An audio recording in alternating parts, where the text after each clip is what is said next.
All right, we'll call this meeting to order. We are going to need to return from our closed session if someone would make that motion. I make a motion to enter, return, from, return to open session. I second. All right, we have a motion and a second. All in favor, please say aye. Aye. All right, and Mr. McPherson, we will need a vote from closed session on the HR report, correct? Yes, sir, we will. All right, we have a motion to approve our closed section action. I make a motion to approve the HR report. All right, we have a second. I make a, make a motion that we add to the action agenda. Well, this is about the action from closed session. Oh, We need to, Need a second. the second. yeah, I need a second. I second that. All right, all in favor, please say aye. Aye. All right, now we are back in open session, so our next item here, we need to adopt the agenda. That was not done. It was not done, Mr. Chair, so, but I believe there are some amendments. There's some changes. Mr. Spivey, would you like to make the motion to adopt the agenda with some modifications to it? Yeah, I'll make the motion to adopt the agenda with some modifications. All right, and those are removing the CTEC MOU and then adding, also under action in its place, Would be, CIT and CIP training, correct? it would, Or is it just CIT? it would be CPI training CPI. and for staff and all teachers. Would you like to also add our wishes about CIT training? And just one moment, please.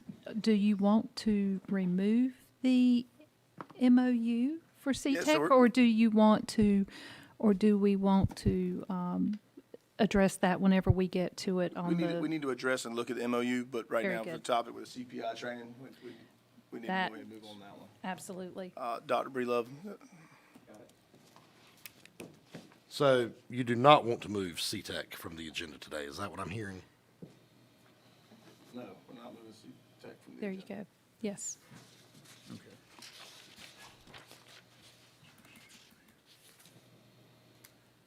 All right, 12.1 CTEC stays as it is. We will add your item then under action to 12.17, last item. How about that? That'll work. Just for confusion, I thought we had agreed that we were pulling CTEC. So from this point forward, from now on, let's have our agenda done with no changes that's been published, since I can't keep it straight. All right, so this time we have a motion to adopt the agenda as modified. Do we have a second? I'll second that. Ms. Burns is seconded. All in favor, please say aye. Aye. That is unanimous. Thank you. All right. Now that I've gotten this thing out of order, it looks like the Pledge of Allegiance is next. So, Ms. Hanson, would you lead us in the pledge, please? Sure. I pledge allegiance to the flag of the United States of America and to the republic for which it stands, one nation, under God, indivisible, with liberty and justice for all. Thank you. All right, Mr. Aiken. As always, thank you for coming and doing this for us at every single meeting, and we appreciate it. It is an honor and a privilege, and one that I don't take lightly. If you would, let's bow. Heavenly Father, we just thank you so much for this day, and we just come today with just so many celebrations, Lord, for the blessings you've allowed us to have this year. But Lord, we know that there's still work to be done, and we just pray over this board, we pray over this office today, that you would just guide them with wisdom, Lord, with the direction that comes from you, that you would just allow them to do the best of their abilities to guide this county and the students that we house to achieve the best that we're able to. We pray for safety. We just pray, Lord, for clarity. And most importantly, we just give you the glory and praise and honor. May we finish the year strong and allow us to carry on next year even stronger than before. We thank you, we love you, and we praise you. And we ask these things in Christ's name. Amen. Amen. All right, recognitions. Yes, sir. So we have several recognitions tonight. One, some folks from NC CAT, North Carolina Center for the Advancement of Teaching. I believe the executive director, Dr. Brock Womble, if you want to come on up, you can introduce your folks. Okay. Dr. Karen Summer will be doing the presentation, so I'll do it in the end. Thank you very much, Dr. Pender.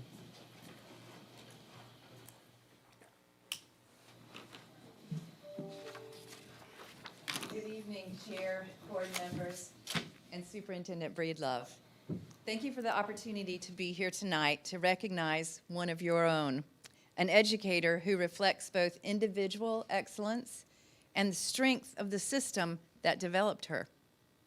Each year, NCAT has the privilege of honoring beginning teachers across North Carolina who are already making a meaningful difference.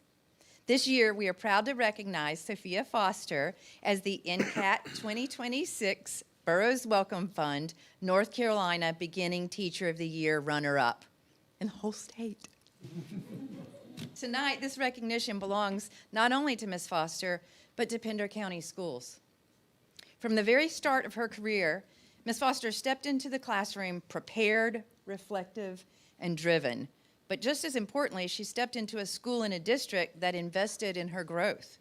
She reached out for curriculum support before the school year even began. She sought feedback, she collaborated, and she was met with a system that responded with guidance, with coaching, and with high expectations.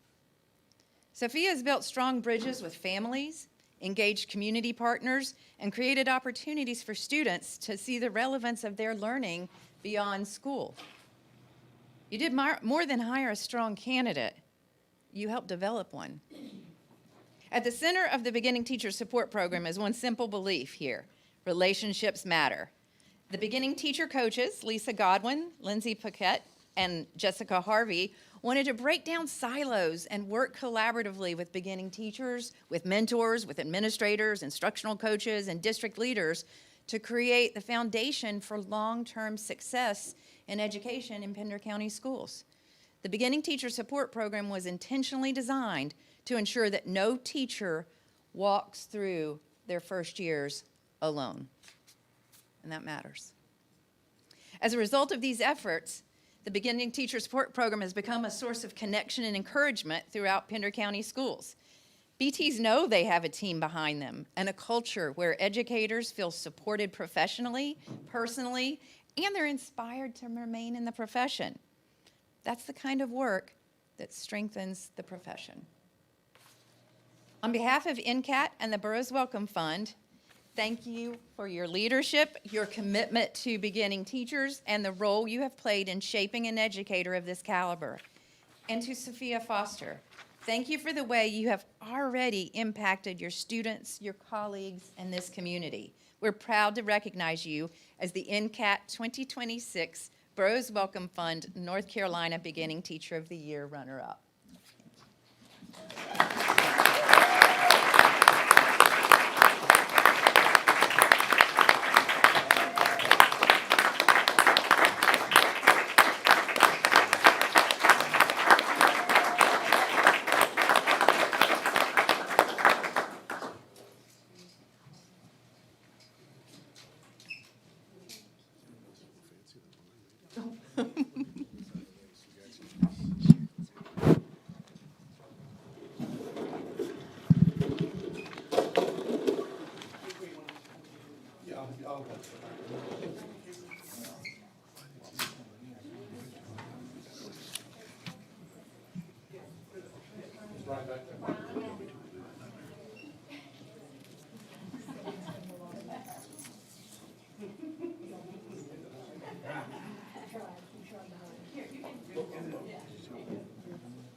I'll get all the board members to come down behind you.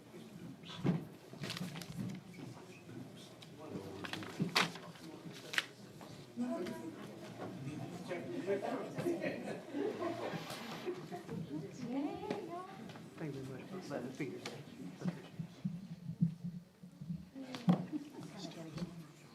Can you get all the, do you get all the, yeah, I was about to say. Ready? 1, 2, 3.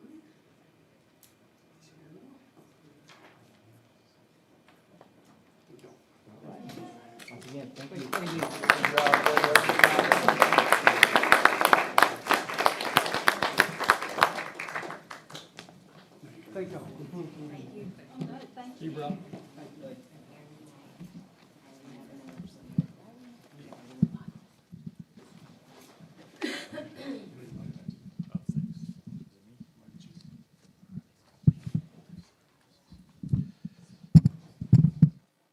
Good evening, Board Chair, members of the Board, Dr. Breedlove, and Cabinet.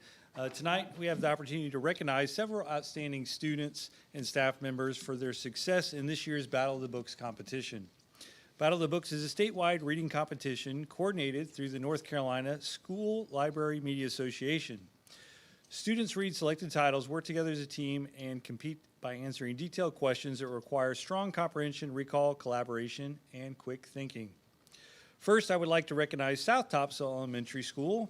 South Topsail won the Pender County Schools Elementary Battle of the Books competition and advanced to the regional competition where they earned an impressive third-place finish among schools from across the region. Their performance reflects the students' hard work, love of reading, and dedication, as well as the strong support and preparation provided by their coaches, Sally Kennedy and Kathleen Dickerson.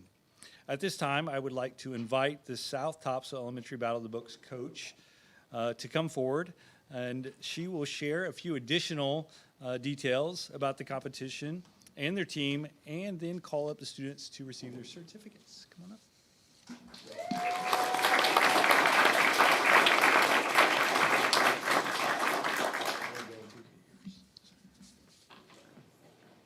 Hi, good evening, everyone. I am Sally Kennedy. I am the media coordinator at South Topsail. First of all, I want to take a moment to thank everyone for making these readers a priority. It's really incredible. We had 6 students on our team this year, 3 of which are here tonight. And these 6 students really took on such an incredible challenge. They read 16 full novels. They studied, they read, they learned the plots, the themes, characters, and the tiniest, most minute details in those books. And they didn't just read the books. They worked together. They did incredible things. They showed up for each other. They supported each other, and that dedication really led them to our success this year. As their librarian, I'm so proud of each of them, and I'm really honored that we can celebrate them one more time tonight. So, Clara, you are first. Come on up, girl.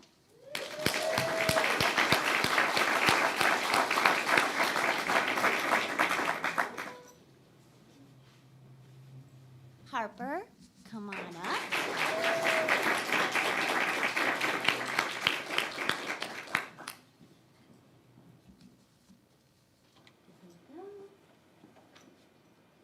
And Stanley, come on up, buddy.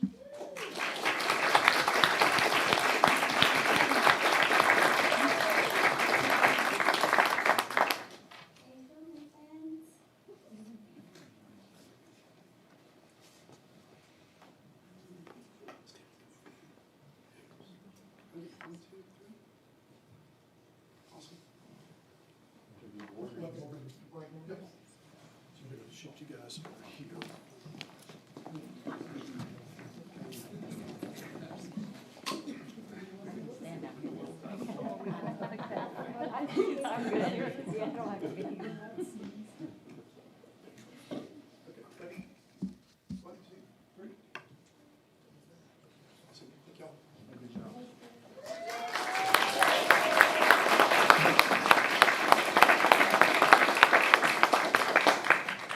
Thank you, and congratulations again to South Topsail Elementary.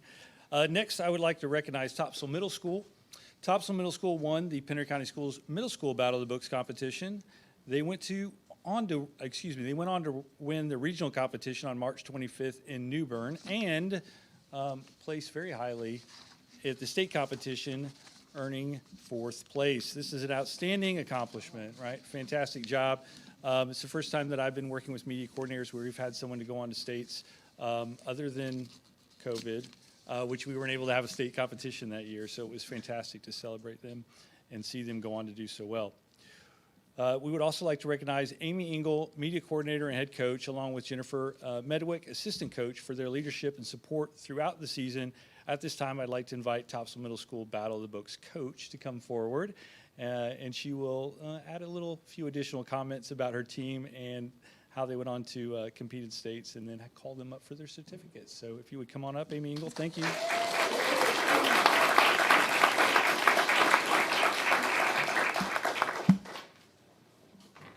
Hello, I'm Amy Engel, and I am the media coordinator at Topsail Middle School. And I had the pleasure of working with 12 members of my team that read all 20 books, which was pretty amazing.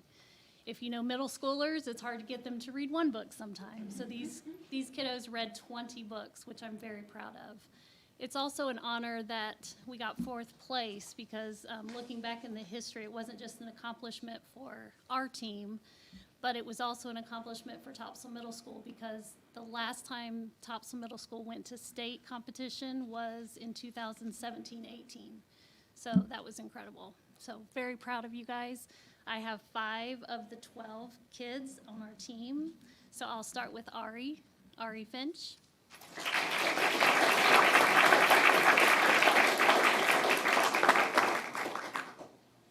Karina Golden.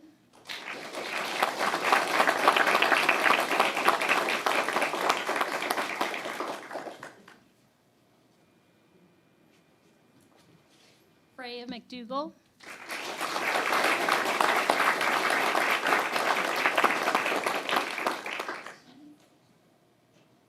And Emily McCauley.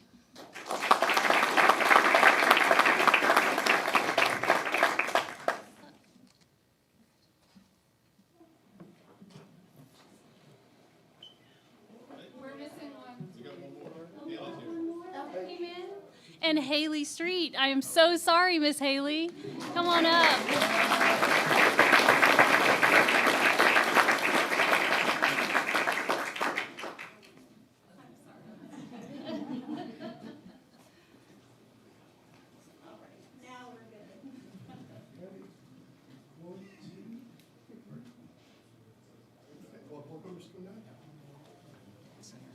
I'm gonna put you right there.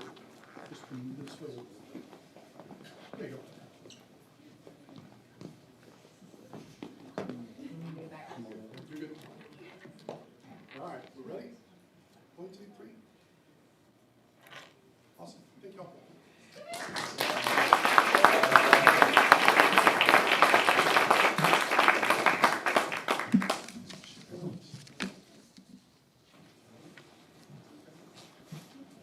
Okay, so now we have Director of Student Services, Leanne Radaball. Is she in here right now?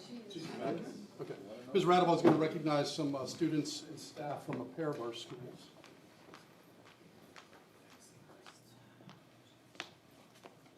That's all. Okay. Okay, so first of all, I'm going to start with a few students at Topsail High School. So one of them is the president of their Pirate Strong Club, and one of them is the president of the student council. They're both seniors. I always love when there's a grassroots effort of students to bring new things into schools that they feel like are important for the student body.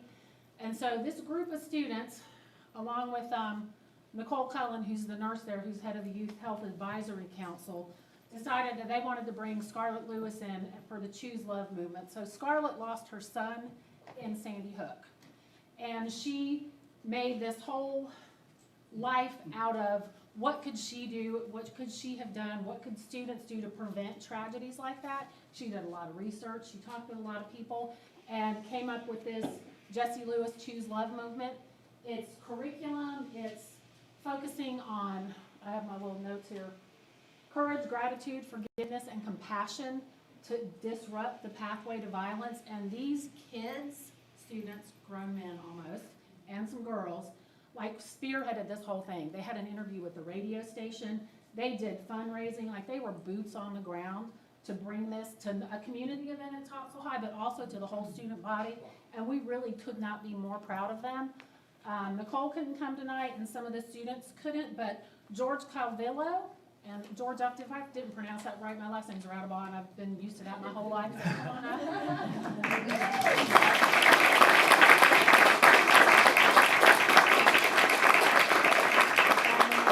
Ryan Kusenet, who is the president of the student council.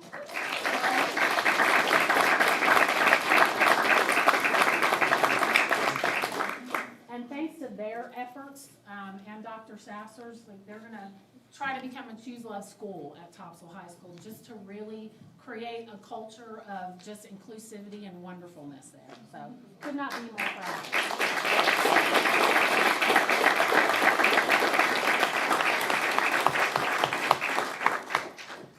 Board members come behind me real quick.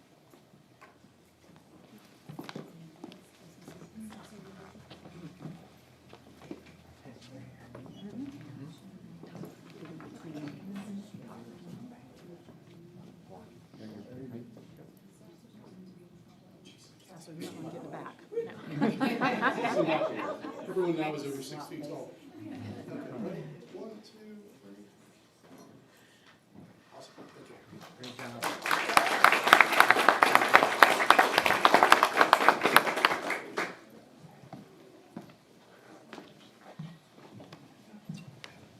And I have another group of students and also a nurse at Pender High School. The students are all out doing senior things tonight, but Shannon Lee, their nurse, is here. So as things all work for the good sometimes, there's a student sitting in Nick Paquette's office who really wanted to create some kind of focus on mental health at Pender High School. I happened to show up there that day when she was in Nick's office, and we introduced and talked, and I was like, oh my gosh, Shannon, the nurse, has been wanting to get a youth health advisory council going here at Pender High. Like, how wonderful is this? We're gonna start with this student who really had the idea, and grabbing Miss Lee, got some help from Topsail High School.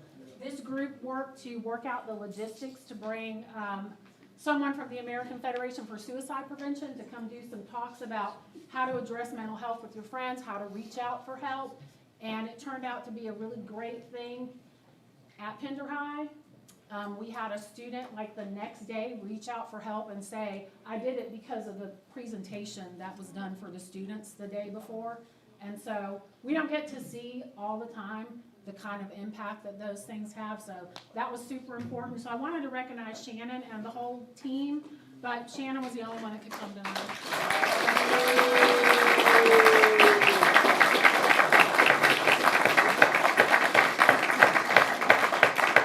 Those students are at home studying for an AP test. So there you go.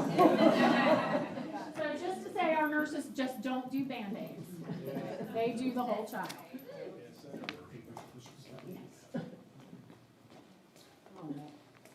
Best nurse. Awesome, board members, come on in.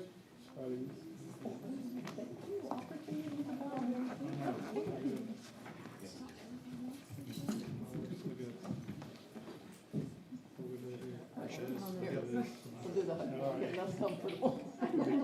Make it a cheerleader pose. Ready? 1, 2, 3. I may have gotten that. As long as it doesn't end up on the internet. Awesome. Thank y'all. Nice job. Good job.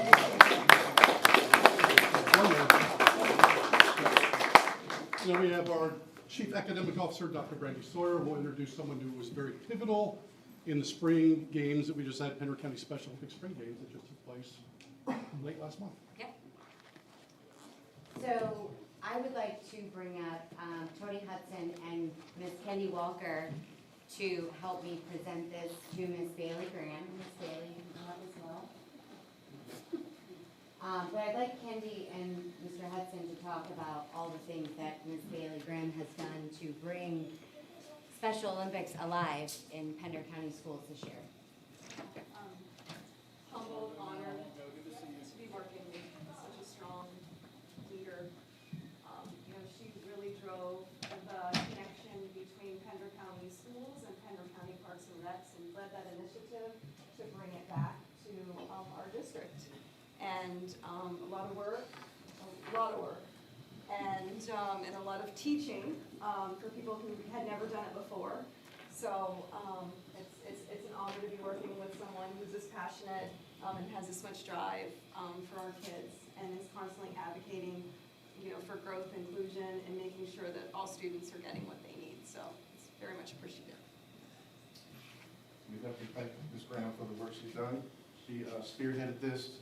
She took it on as a county event, and we supported her at the school. She did a great job bringing everybody. We look forward to hosting this many, many times. Yeah. Thank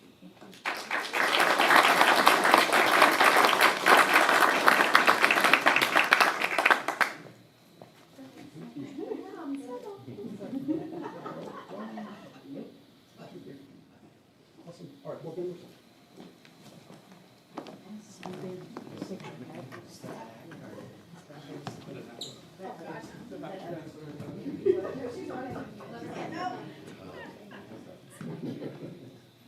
All right, ready? 1, 2, 3. Awesome. Good job. Good job.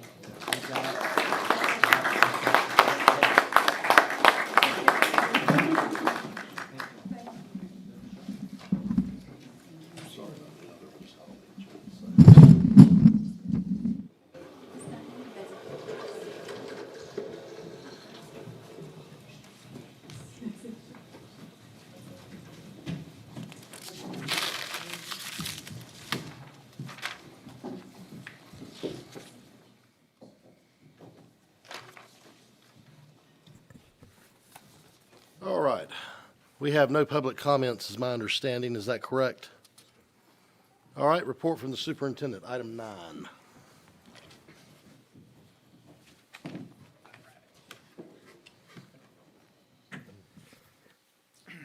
Good evening, board members. Thank you very much.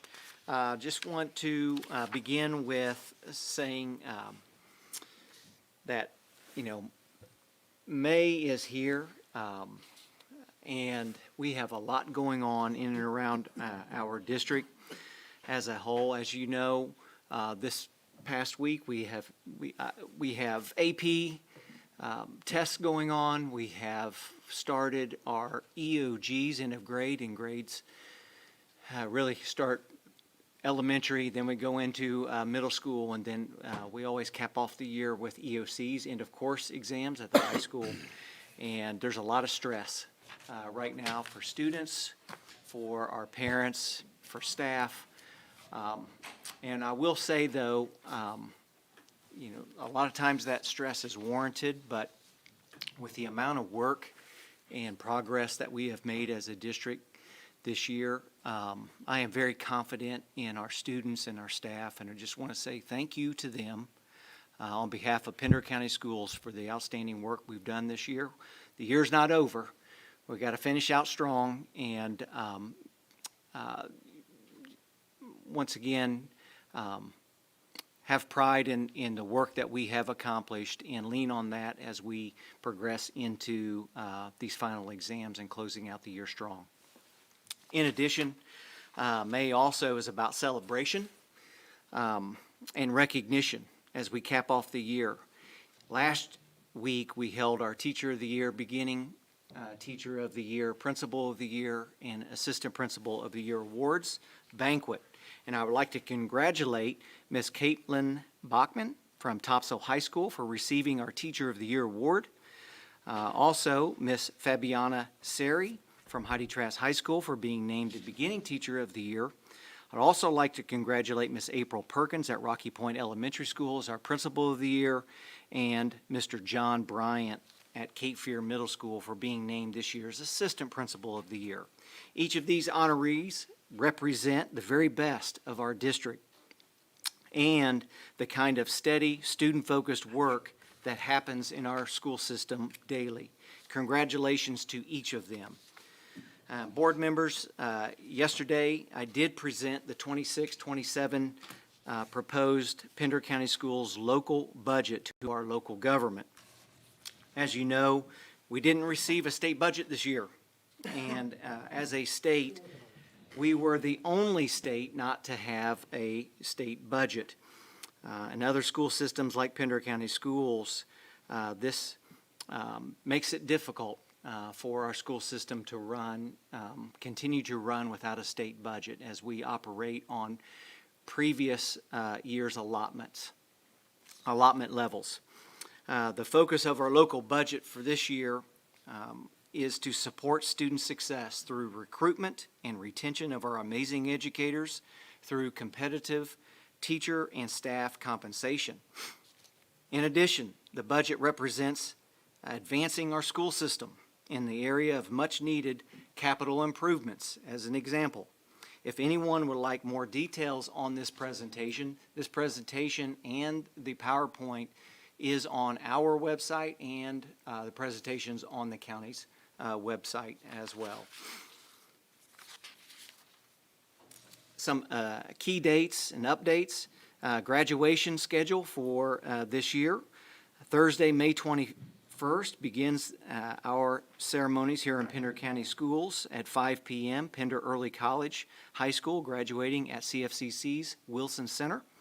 On Thursday, May 28th, we begin our traditional schools at 9 a.m. at Heidi Trask High School, followed by Topsail High School that evening at 6:30 p.m. And then the following day on Friday, May 29th, 9 a.m., Pender High School, and then 1 p.m., Pender Innovative Learning Academy at Cape Fear Middle School. Thursday, June 2nd, we go from graduations, then on June 2nd, when school is out, we have our beginning teacher graduation.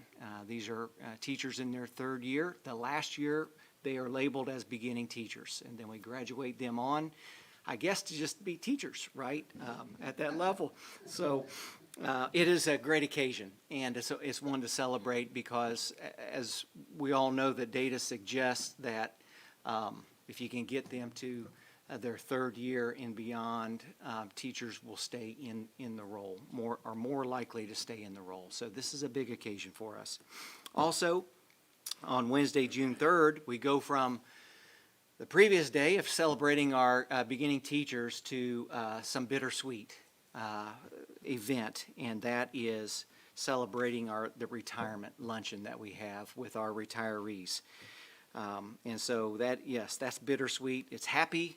I'm so happy for each of them, but also at the same time, I'm sad for Pender County Schools because each year during that we lose some talented educators from Pender County Schools. And so the next board meeting, that's the last thing I have, is the next board meeting will be on June the 9th here at the Dr. Catherine Herring Resource Center, starting at 6 o'clock. Board members, this concludes Superintendent's report. Thank you.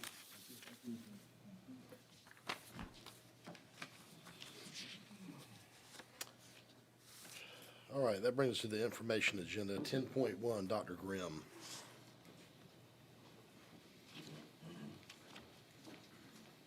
Good evening, Board.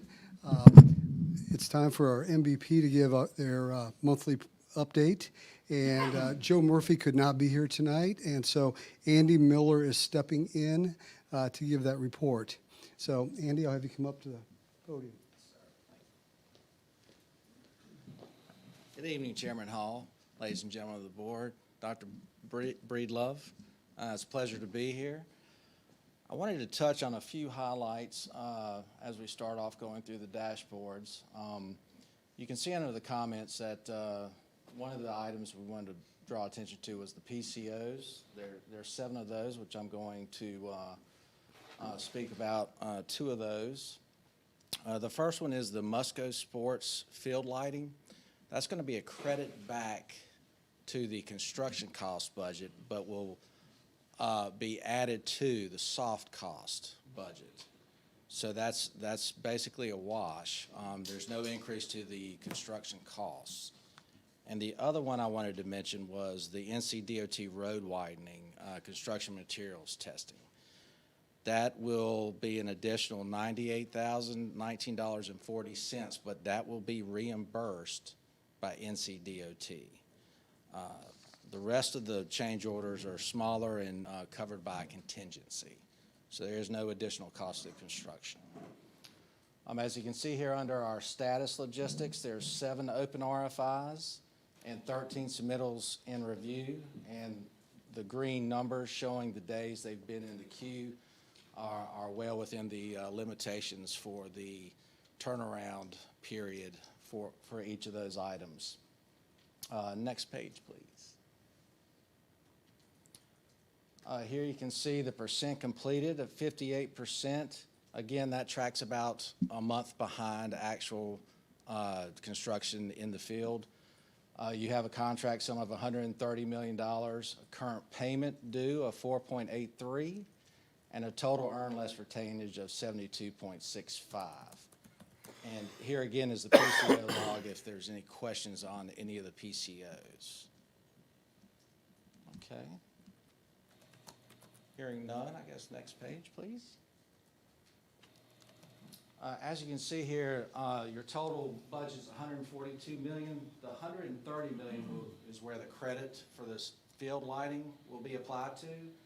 And then your yellow section, which is the soft cost at 8.57, will have that additional cost of the field lighting added to it. So that's where you'll see the adjustment next month. Any questions on that? Okay. Next page, please. These are some recent, I know it's hard to see, but these are some recent pictures from the construction. I know that the roof is dried in, and the next milestone we're looking at the end of the month will be for the glazing on the middle school portion. Middle school portion. So good progress, on schedule and on budget, which is a great thing to be able to say this far along in a project. So congratulations to everyone. Any questions? Okay, thanks for taking it easy on me tonight. Thank you for doing a good job. Thank you. Thank you, sir.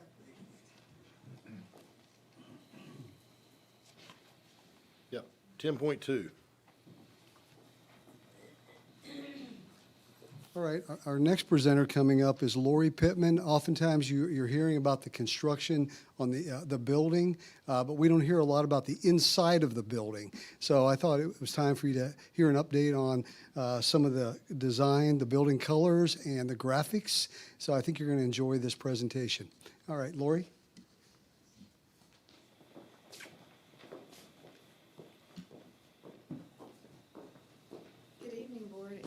Dr. Breedlove, it's a pleasure to be here. This has been an incredible school to work on. It has taken flight in so many ways and directions that, you know, Mosley as a firm has been proud of. I think we had a couple people in the original showing of the colors. The colors came from a topo map that we found for Pender County. And we just thought that it spoke to the coastal and intercoastal areas of Pender County. So we took the colors and we ran with them throughout the school. You'll see the terrazzo in the middle school takes on a wave, which makes you think of the water and the coast. The colors are staying with the biophilic blues, greens, and the yellow, a little bit of yellow for sunshine. On the elementary school, we straightened it out a little bit so the kids aren't winding down the corridor. They're actually staying in line and following the path.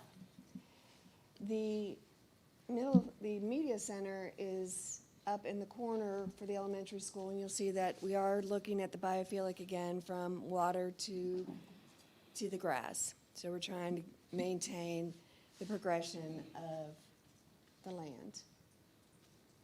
And each of them has their own entry, as you'll see in a little bit. Middle school on the left and elementary on the right. The middle school media center, again, is taking on the same curvilinear wave of the water, the blues and the greens, to stay with the biophilic.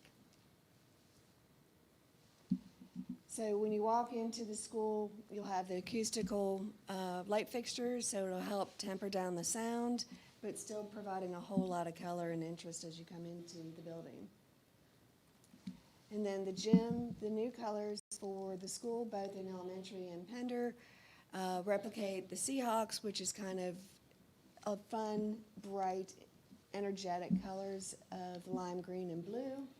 And they have a little bit of gray, and you'd see in the middle of the court is the new logo. All of the classroom wings have an ELA. There are 2 in each wing in the middle school and 1 at the end of every elementary wing. And they will be different colors.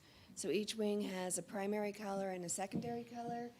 And the ELA will take on the primary color in the elementary school, and in the middle school, it'll be primary and a secondary, so you'll know where to go. If someone says, meet me at the yellow on the first floor, you'll know where to go.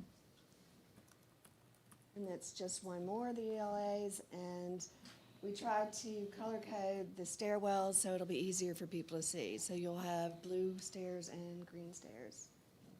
No, I'm sorry. That doesn't do it justice looking on this screen right here I'm looking at. It is absolutely beautiful. You can't tell it by that. Thank you. Thank you. Sorry I interrupted. Oh, no, I'm just thank looking, you. I'm just going, oh my gosh. It's been It's very beautiful. exciting, and it's been, I'd say there was a lot of cooperation with the school. I can't say enough about Jill Robinson, Dr. McNaughton. We do have a spot fish coming up for everybody. I've recognized some of the teachers here, and when I toured Topsail, it was a pleasure. You know, they came and talked to me, so it's been a lot of fun. You've got some really good teachers. So this is the main stairwell in the middle school, and it is an open stairwell, and this is where we're putting the topographic map once again. The windows are from the media center, the middle school media center, and you'll be able to see out. They can't see in, but you can see out when you get to the windows. Each of the media centers has 4 reading nooks, and the middle school takes on a geographic picture, and the elementary schools will take on an animal. And so you'll see here the reading nooks. They're about 4.5 by 4.5, so bigger kids can get in there, read, but not long enough where you can lay down. We're good there. So in the media center, you have the pier, the holly shelter, your school fish. I've been told that they're spot fish. Correct me if I'm wrong. And the historic shelter. I learned a lot about Pender County, so I did not know about the historic shelter before now. The really interesting thing, and I'm going to stop for a minute, is when I was looking for true Pender County images, I came across a bunch, and I found out that they were all from one photographer who happens to live in Hampstead. So all the images that you will see will be from the photographer here in Hampstead, which is exciting. So as you go into every wing of the middle school, you'll see a geographic area. So this is the intercoastal, the coastal, Holly Shelter, and the salt marsh. So I think we kind of grabbed all of the different areas within Pender County. This is our elementary school media center, which is colorful. All of the light is acoustical. And there is the reading nooks for the little ones. So the whole front of the wall will look like water, and then each image will be an animal that represents the beach or the water. Can I ask a quick question? How are we going to protect these murals? So it doesn't matter. The ones in the middle school are actually printed on a hard washable surface. So they are durable. And even the film that goes over the glass, you can wipe that down. It'll be applied on the stairwell side, but it can be wiped down. It's a 3M film. This is on a PET acoustical material that you can take a damp cloth to. You can do, but so when you go back, and in the middle school and in the elementary, all of that what's printed is on an acoustical material. So they can sit in there and just have a quiet time. And the water is also printed on a hard plastic. So all that's wipeable. And then this is going into the kindergarten and exceptional children. We thought the bunny was really cute for the little ones. And the butterfly. And all of the teachers, I think Dr. McNaughton and Ms. Robinson both got some of the teachers involved in selecting the images. I love the frog peering out. And the lizard. And all these pictures were taken here in Pender County. Any questions? Thank you. That was very nice. Thank you so much. That was beautiful.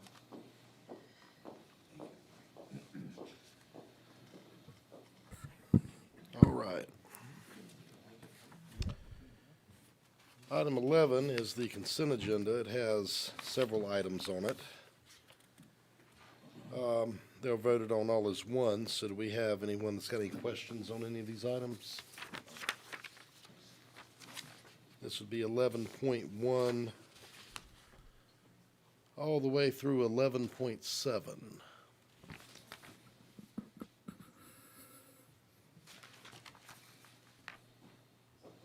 I make a motion to approve the consent agenda.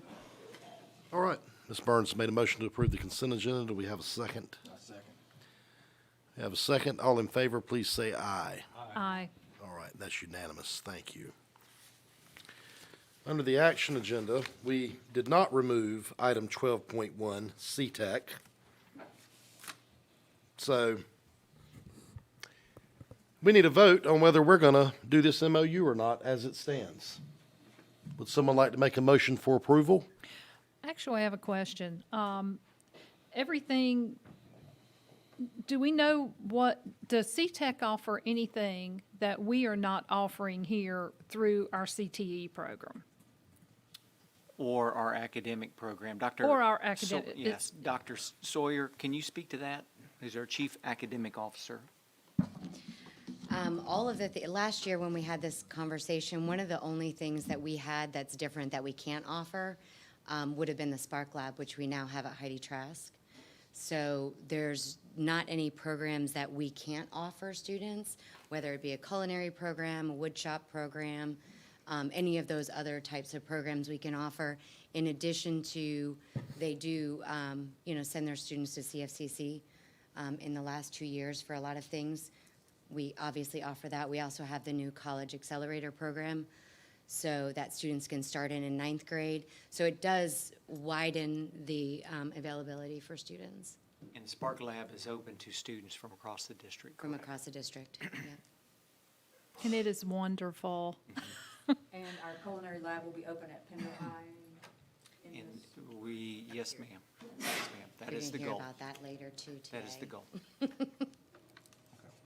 Okay, well, I'm going to make a motion that we allow current Pender County CTEC students at, current Pender County students at CTEC to be allowed to finish out their stay at CTEC through graduation. But I would like to, after that, I would like to see us end the MOU to CTEC. And it's nothing negative to CTEC. It's a great program, but quite honestly, if we are offering everything here in Pender County schools, then I believe our students should stay here in Pender County schools. But I would like to see those students that are currently there allowed to move on through graduation there. So would you like us to rewrite the MOU? Yes, because the way it's worded. Yep. Yes, please. It's that a worded motion, correct? currently That that is a up motion. to a certain amount of students, but there's not that many students that are currently there. How many students do we have there right now?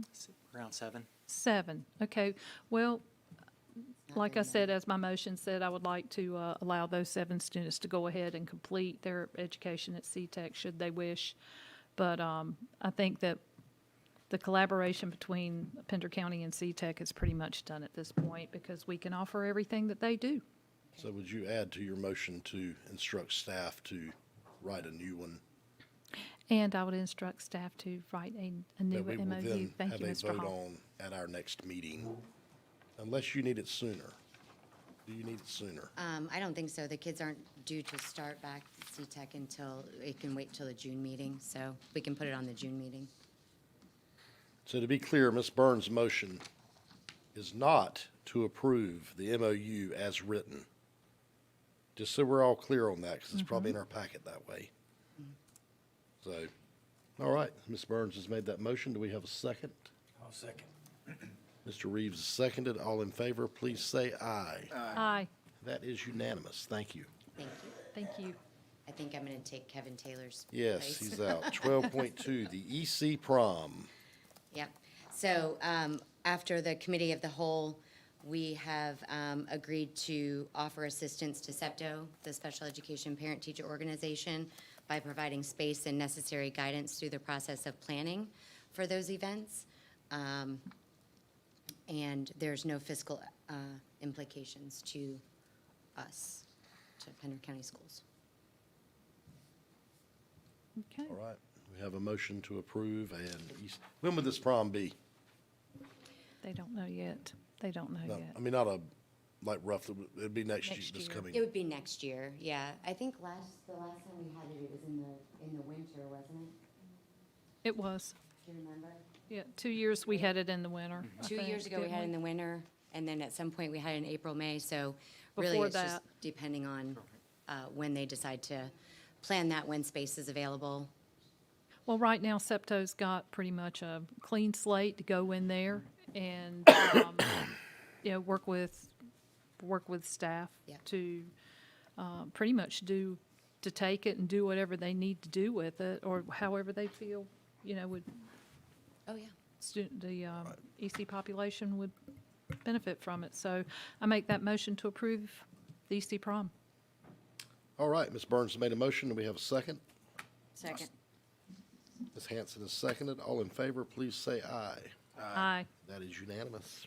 Thank you. Yes, sir. Thank you. And you also have 12.3, and 4, and 5, And 6. and 6, and 7. I'm just going to be up here all night. Yes. So, yeah. If it's okay with the board, if I can do the next 4 items at the same time, I'll go through them all. Yeah, we just If need to you have a wanna- separate vote. Yeah, if we want to vote on them separately, that's fine. All right. So we have a lot of resources up for renewal this year. And I'm going to run through all of them, and at the end, we'll talk about the next steps with all of those things. I did have to add one from Cal to now, so we'll talk about that at the end as well. So first thing I want to talk about is iReady Math. iReady Math is a online teacher-led and progress monitoring curriculum for 6-8. One of the things that we have been able to do with that is really monitor students in their 6-8 math through the course of the last couple of years. So I'm going to show you some data because we've made a huge impact in Pender County schools. In addition to pulling all of our middle schools out of school improvement last year, our math and our reading scores played a huge role in that with the impact that we've had. This was spring of 2025, and this is looking at the nation in blue, the state in a dark blue, which looks like a black color, and Pender County in green. And you can see the percentage of students scoring mid or above grade level in their iReady diagnostic compared to the nation and the state, and our students are considerably above those across the board in grades 6-8. We launched iReady first with the personalized instruction 4 years ago. 3 years ago, we picked up and added the iReady Math classroom to our 6-8, along with a very strong implementation plan of how we were going to train teachers.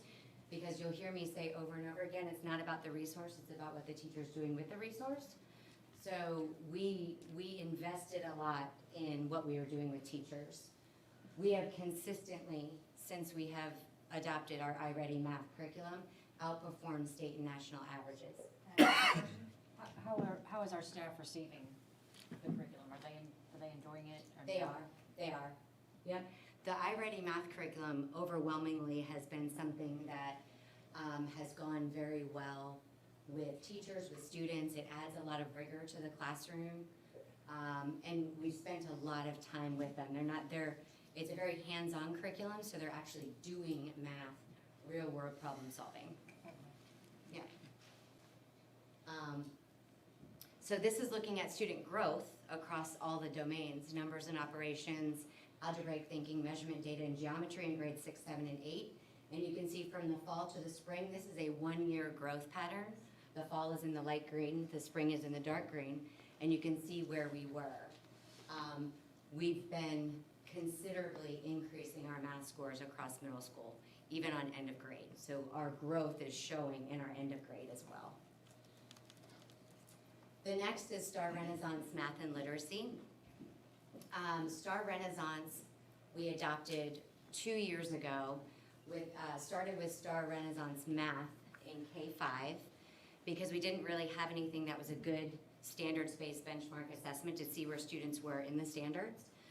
That has gone very well. It allows us to benchmark students, it allows us to group students, it allows us to identify skills and gaps that students have by groups and by individuals. We can progress monitor them, whether they're ECML for our MTSS process. 2 years ago, we adopted Freckle Math, which is their intervention, because again, we didn't have any consistent intervention product for math. So we adopted that, and that allowed us to differentiate with personalized practice, because Freckle Math and STAR, they speak to each other. So everything is integrated. So everything they're doing in one system is connected to another, which was a really nice look at what was happening. This is showing the proficiency rate overall from when we started with benchmarking in STAR in 24-25 to where we are with our last end of year in 25-26. We were at 67.1 with our end of year. And that was over 2 years, right? A huge growth in our proficiency rate. And I do have to say, last year we looked at our proficiency on last year, and we were only about 1% off from what STAR said we were supposed to be. And that was across the state, like across the district. That's a pretty good number to be on consistency. So our STAR Math student growth profile, this is all students should grow at about 30 to 50% in a normal year. Our students are growing at 72.2 in 24-25 to now 78.7. That means we're filling in the gaps. If a normal year is 50 and we're at 78.7, we are filling in achievement gaps for students. And that's what you want to see. You want to see a higher number on that SGP. Return on investment is where we look at the costs and the benefits. The benefit is students that don't have to go into intervention, and we don't have to pay for those intervention services. So when we first started with STAR, we were at about a 283% return on investment. That's for every dollar, we saved $3.83 on future cost and intervention for students. So we're filling in those gaps. This past year, in our second year, we're at 312% as we brought on Freckle. That has to do with our implementation of Freckle, how students are using, how teachers are using the data. So we are saving $4.12 per dollar that we spend in this program.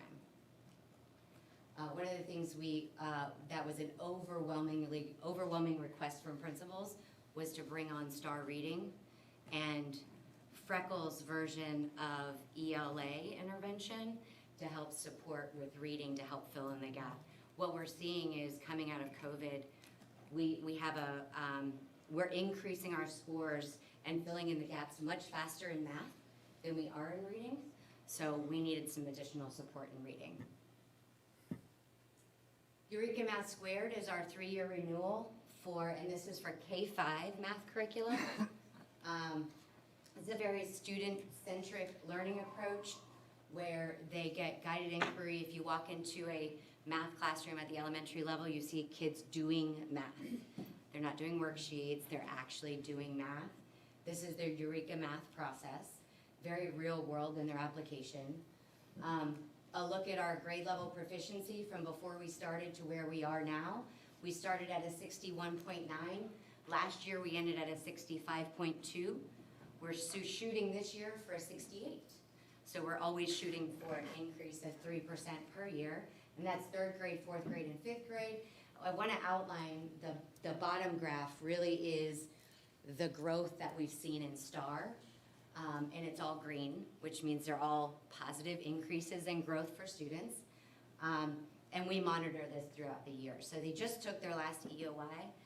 So we'll have that data if you would like to see that and share that with you as well. It's really exciting to see where our students are going in math. Foundations is the one that I had to add. We were waiting on a quote to come back from them. Over the last couple of years, we've implemented foundations in K-3 and with some fourth graders, depending on their fluency level, their literacy scores. This is an approach that really is phonics, word study, spelling, vocabulary, comprehension, really building those skills for students in K-2. You'll start seeing over the course of the years, our students in 3, 4, 5, their skill level has increased a lot through these building of foundational skills. And we see that a lot in the data that we have. So before foundations, we were at a 45.6. Last year, 3rd grade across the state did have a dip. So we had about a 1-point dip in our reading, but we had a consistent increase up until last year. Our 4th and 5th grade, now remember, we don't have foundations in there. These kids were the tail end of the foundations. But that's why I added the one on the bottom. So the one on the bottom is your K-3 graph, and that shows you the growth. At CF Pope, beginning of the year, students on M class, which is a skill-based assessment, came in at 21% skill. At middle of the year, they were already at 61%, right? We do have some end-of-year data on this as well, so I can share that with you when I get it filled in here. But I'll share that with you at a later date when I get that in. So a lot of success with our foundations program. So elementary, a 3-year renewal divided over 3 years. The total cost is $702,228.54 for our Eureka Math. Our Star Renaissance is $196,211.50. That includes math, literacy, and interventions for math and literacy at all K-5. Foundations renewal is $107,626.48. We're looking at that cost coming down next year because they're actually bundling some prices next year, which we've been waiting for them to do. But we have finally got confirmation they're doing that next year. And our iReady math curriculum over 3 years, including reading. One of the other things that the building principals have asked for at the middle school level is a reading intervention at the middle school level across the board. Some of them had iReady, some of them didn't. So in order to provide consistency across the district, we decided that would probably be in best interest to do that as well. 545, 748, 08 split over 3 years. We were given a budget and we came in within budget and under budget, even in all of the items that we have to purchase outside of these items that we have to renew, like Generation Genius is only $15,000. And so there's other things that have to be renewed, some science materials and things like that, and we still came in under budget with all of the materials that we needed.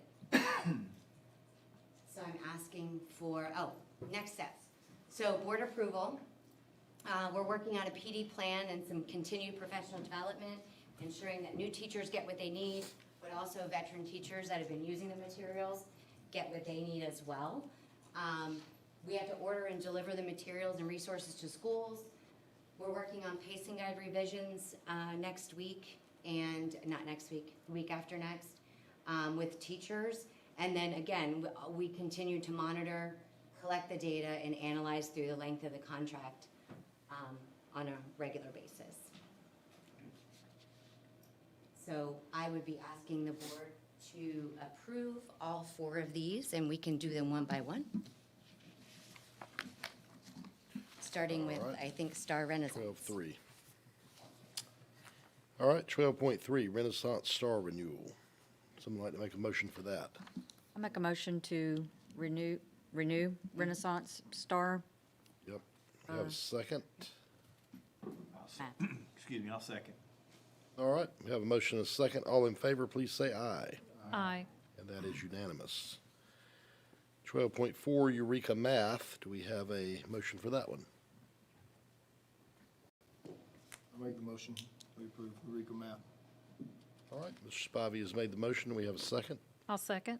Ms. Burns has seconded. All in favor, please say aye. Aye. And that is unanimous. 12.5, iReady Math 6 through 8 renewal. Do we have a motion for that? I'll make a motion to approve. Ms. Burns has made a motion. Do we have a second? I'll second. All right, Mr. Reeves seconded. All in favor, please say aye. Aye. That's unanimous. And 12.6, Foundations Renewal K through 5.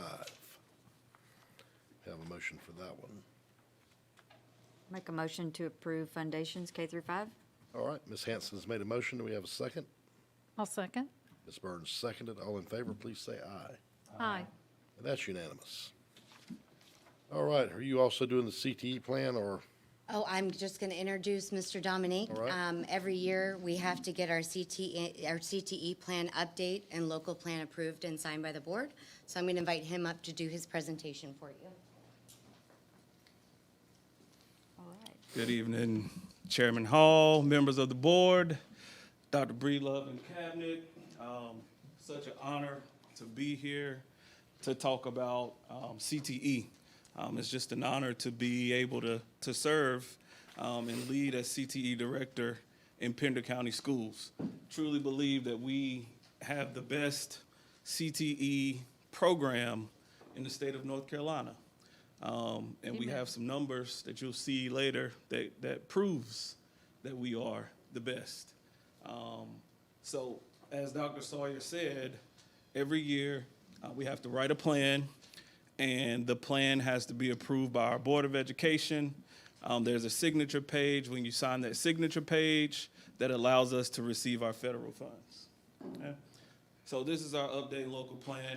The data that you'll see in the plan is from school year 24-25, because we don't have our data from this school year yet. Okay? So Pender County Schools CTE, it's our vision to ensure that our students are equipped with the tools to become enrolled, enlisted, or employed upon graduation. The 3 strategies that we use are to increase industry credentials, increase work-based learning opportunities to include internships, apprenticeships, pre-apprenticeships, and then aligning our course offerings with workforce demands. So that just means that our goals are that we align with our local workforce, and we're building that pipeline. Said that, how do we get our numbers, and what do these numbers come from? There is an accountability model in CTE for federal government. It's really based on CTE concentrators. CTE concentrators are all up and throughout our model for accountability. Okay, the first thing is, do our concentrators graduate on time? Are our concentrators scoring well on their ELCs? Are our concentrators, do they have positive placement? Are they enrolled, enlisted, or employed? That's why we have that goal. Are they earning credentials, and are they passing their end of course exams in CTE? In Pender County Schools CTE, we choose to shoot beyond just becoming a CTE concentrator.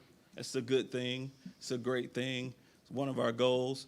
But we want our students to become what they call a CTE major.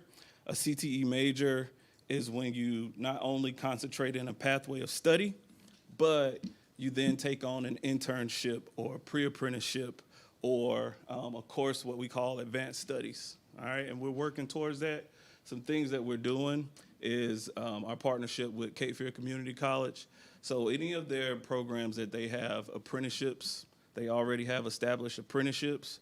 We have written in pre-apprenticeships for that program. So our students, if there's an apprenticeship through Cape Fear Community College, our students have the opportunity to become pre-apprentices while they're taking our courses. Give us an example of some. For example, like our electrical that we offer, our automotive that we offer, public safety, early childhood education.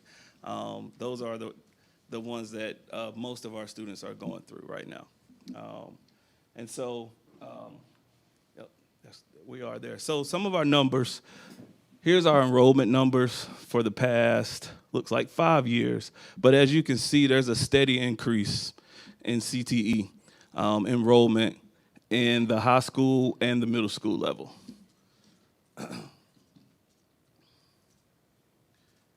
CTE concentrators for the past 4 years. For the past 4 years, we've graduated 37% of our students Then it went up to 46% to 48%. Last year, we graduated, 53% of our students were CTE concentrators. So we're really working on that. Stat for CTE concentrators, if a student is a CTE concentrator, it's a nationwide stat. They graduated at least 97% in their cohort. So that means when they come in the ninth grade, they stay with that same group throughout their entire high school career, and they graduate on time. And in Pender County Schools, CTE, we're right at the 98% mark with our CTE concentrators every year. Some significant improvements that I'm proud to talk about. So what you see is a graph for our students with special populations.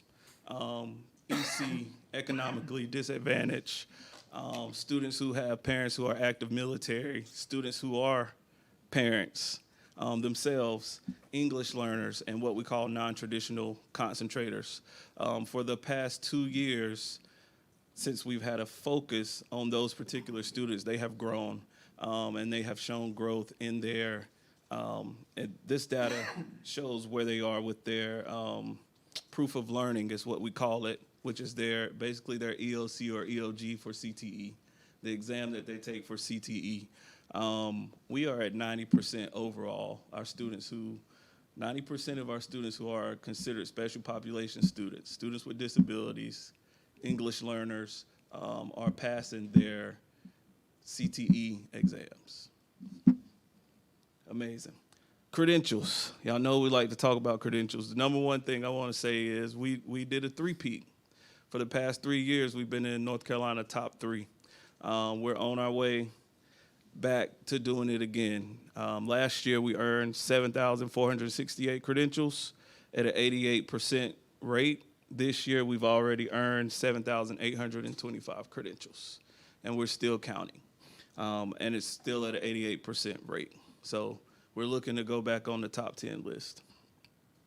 Career development plans. The career development plan legislation says that students in the 8th grade, before they can be promoted to high school, have to initiate a career development plan. And then they have to revise it before they are promoted from 10th grade. So this year, May 1st, as of May 1st, we were 100% compliant with all of our middle school students. As of this Thursday, we'll be 100% compliant, where we've touched every 9th grader and they've updated their career development plan. So we're doing really well there as well. Those last 2 slides, the state has asked Mr. Bates and myself not only to speak at DPI, but also to do a statewide,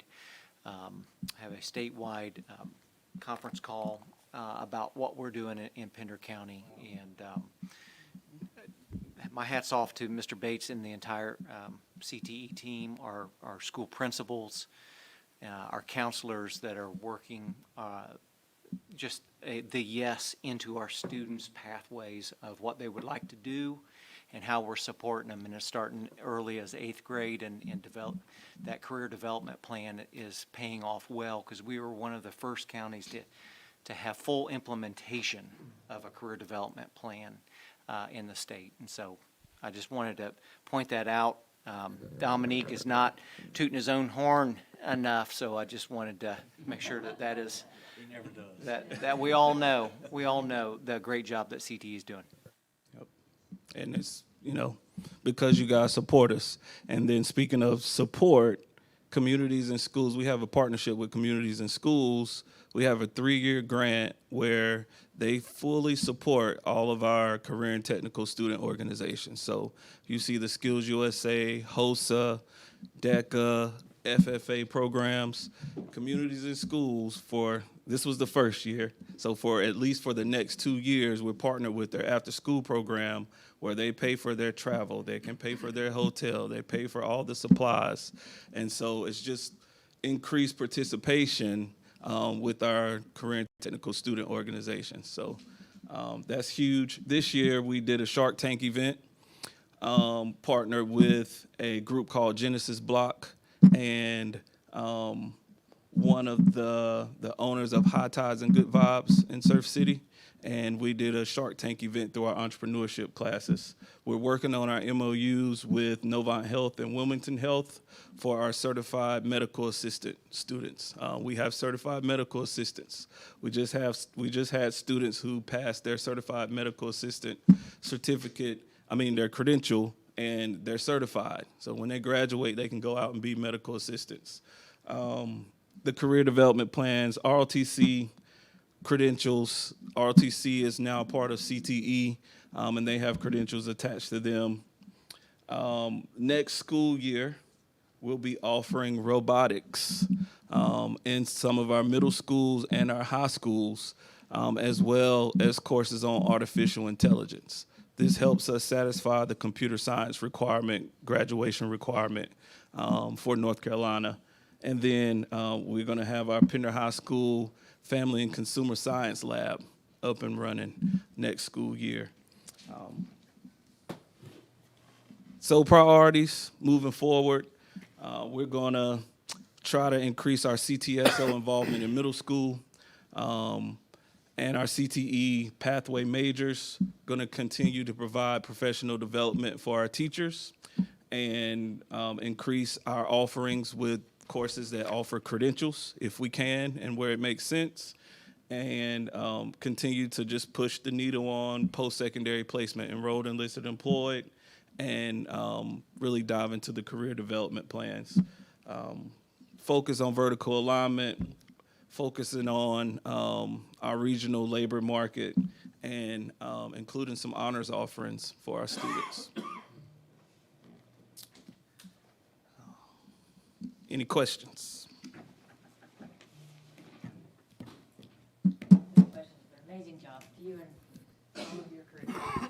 Thank y'all so much. Cannot agree with that statement enough. What future offerings would you like to have? I mean, I see what all you have here right now, and it is beyond impressive. But just say wish list time. What future offerings would you like to have? Aviation would be a good Yeah. offering, and cosmetology and barbering is something that we should really consider. If I had a like magic it. wand. Well, and I noticed that Mount Calvary Center for Leadership Development, Dr. Jimmy Tate, I know their organization offers an aviation program, and that blew my mind that they're actually letting students go up and fly airplanes. I mean, that's, so if we can, yeah, I think that's wonderful. And Cape Fear is getting ready to start a new aviation program. Really? Yeah. Wow. Aviation maintenance and, Perfect. Now we just brainstorm and see what we can come up with in the future. There's apparently no limits. Good job, man. I appreciate you. Absolutely. Thank you. All right, do we have a motion to approve that item? I make a motion to approve that item. All right, Mr. Spivey has made a motion. Do we have a second? I will second. Ms. Burns has seconded. All in favor, say aye. Aye. That is unanimous. 12.8, canopies, Dr. Grimm.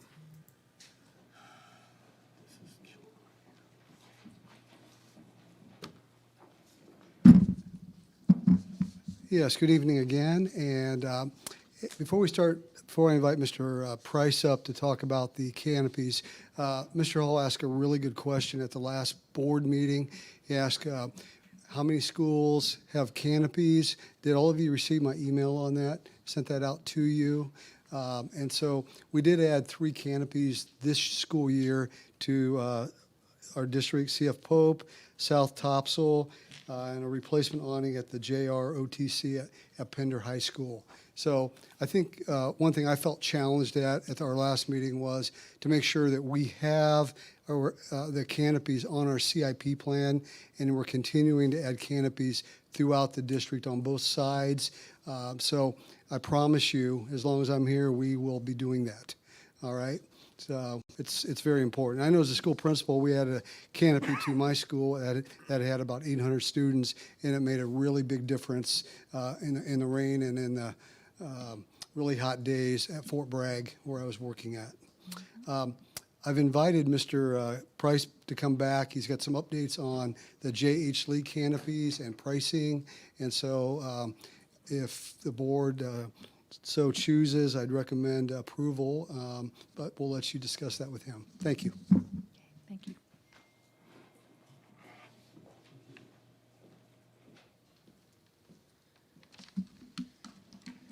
Chair Hall, members of the board, Dr. Breedlove, good to see you all again. My name is Gabe Price, and I'm the Assistant On-Site Project Manager for Border Construction for the J.H. Lee School. I'm here just to give an update on the additions of the bus and carpool canopies for J.H. Lee. It's kind of hard to see, but that is the front of the school, and there will be a canopy out front for the carpool lane, but we'll get more into that here shortly. So just on our agenda, just a quick overview, logistics plan, showing you where the school is, where these canopies are going to be, just like last time. Design details, we have now updated pricing, and then any questions and answers you may have. So just like last time, what was requested, we wanted some canopies at the bus area as well as the carpool area so that the students will have a place to shelter from rain or sun during the summer months. So we added 4 new canopies with Mosley. And then at the last board meeting, if you remember, we asked you to approve the footing design, which we got and now have pricing for as well. So these are the 4 canopy locations. I'm just going to orient you to the school because I know it looks kind of funky on the screen. To the far left, that is where Highway 17 is. So on that left-hand side is where the middle school is. On the right-hand side is where the elementary school is. Down at the bottom is the carpool entrance. And at the top is where the buses will do the drop-off and pickup. So if you look down at the bottom right here, this is where a canopy will be for the carpool. Up here will be the middle school bus canopy, and this T1 over here will be for the elementary school. And there's a 4th one added here that is just for an entryway into the cafeteria area. So this is the front of the school, kind of a drawing that we have right here. C is where this canopy will be. We already have 2 canopies here for the entryways, but this will kind of bridge that gap in between them so we can have multiple students line up and have their parents pick them up there. And then this is the back of the school to reorient you. With the one with the T is going to be the elementary school. The bigger one on the right-hand side will be the middle school. So right here, elementary school. Over here is the middle school, and then the small one right here by the cafeteria. So this is what the one up front is going to look like. It is a cantilevered canopy that will bridge those canopies that are already in place. We have some updated renderings from the canopy subcontractor. This is the T1 for the elementary school. This is the middle school one. And lastly, the small one that's going to be by the cafeteria. So for the fun part, like I said last time I was here, the firm number last time was the 277 from the actual canopy sub. We had 3 bids come in. It was competitive bidding. And the good thing about it was they were all within about $5,000 of each other. So that means it was a good bid. They were all close. We didn't get a crazy number. So that was good that it came in low. And that was Mitchell Metals. Now, with Mitchell Metals, we got the approved footing drawings. And that number is $75,000. A little bit over for the actual concrete footings. We've been working with Mitchell Metals because this was a later addition. We already have underground running through some of the areas where these footings are going to be. So we're shallowing them out, making sure that we can fit the underground sewer and storm water underneath those areas. And then lastly, the site sidewalk. So beforehand at the middle school section, I'll go back. That is all grass, if you can tell right up here. So we didn't want the students being, stepping in mud when it rains. And so those 4 canopies is $369,000 for all 4 of those, excuse me. And just kind of talk about the scale of these things. They are over, I think I have it here, it's over 5,000 square feet of canopies. So there's a bunch of uplift when it comes to these canopies. So they're rated for 163 miles an hour.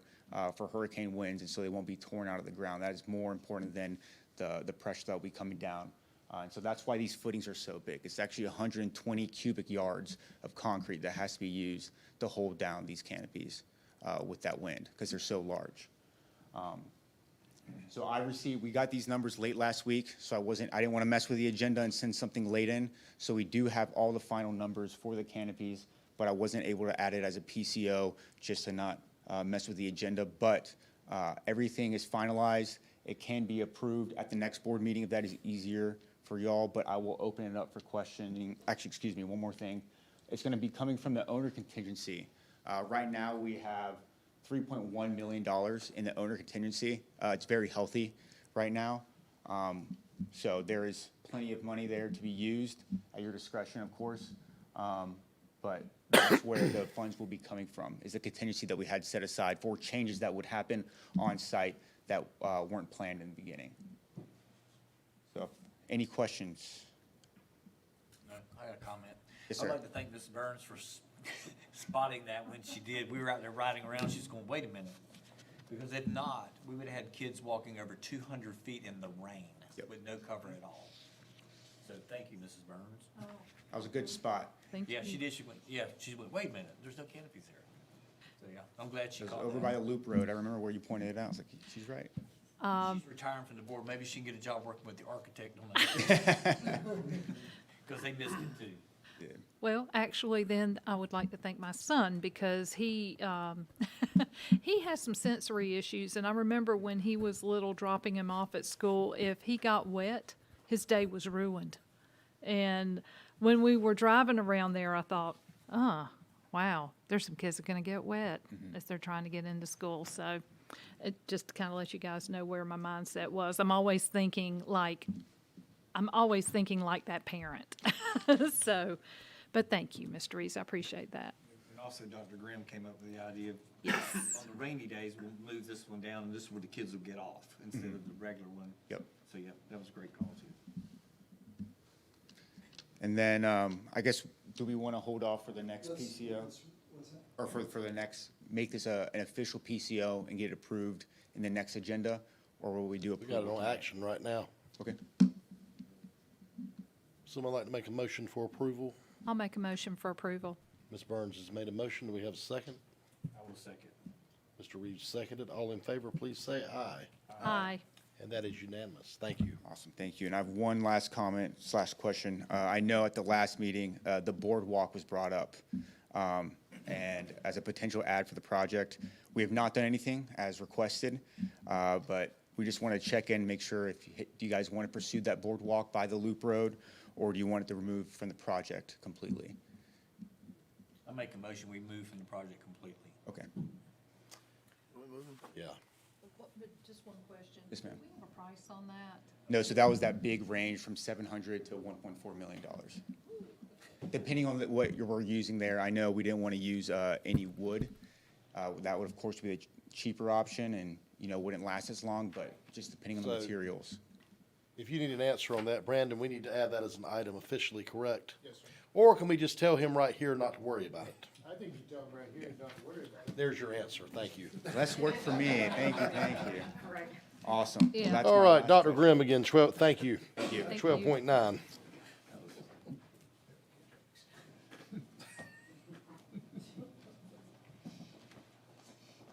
Thank you. So 12.9, we have something really unfortunate happen.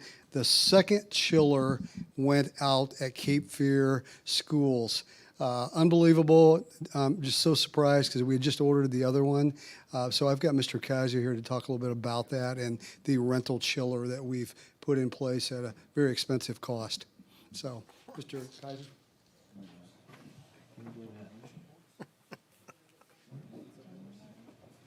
Good evening, everyone. I hate to be back up here again to speak to something like this, but unfortunately, we did have a catastrophic failure with this York chiller that's been in place. This chiller was installed back in 2017, and that was prior to my time, but I understand that we had issues from the very beginning with this chiller with the heat exchanger, the chiller barrel had to be replaced at the cost of $36,000 back then. And then the condenser coils, the fins on those condenser coils are deteriorating and just practically flaking off. And what that will do is reduces your efficiency of the chiller because it cannot exchange heat like it needs to. So we've been dealing with that for ongoing issues for several years. And then recently, we had there's 2 circuits on this chiller. One compressor went out. We ordered one, we replaced it, got it back up and running. The second compressor on that same circuit had a mechanical failure. It went out. We had ordered it, and while we were waiting on that one to come in, the other circuit has 3 compressors in it too as well. We experienced like a power surge or something, high power that entered into that chiller and shorted all 3 of those out to ground.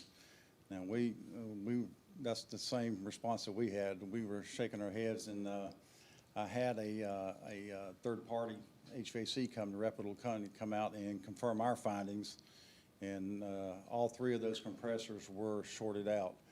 So we were running at half capacity on that chiller while we were waiting on this new one to come in, which will be in June, about June 16th, and we're prepared to go ahead and get that one up and running when it comes in. But this one, this has just been a thorn in our sides from the get-go, or since I've been here. You said it's from 2017. Yes, sir. 9 years old. Yes, sir.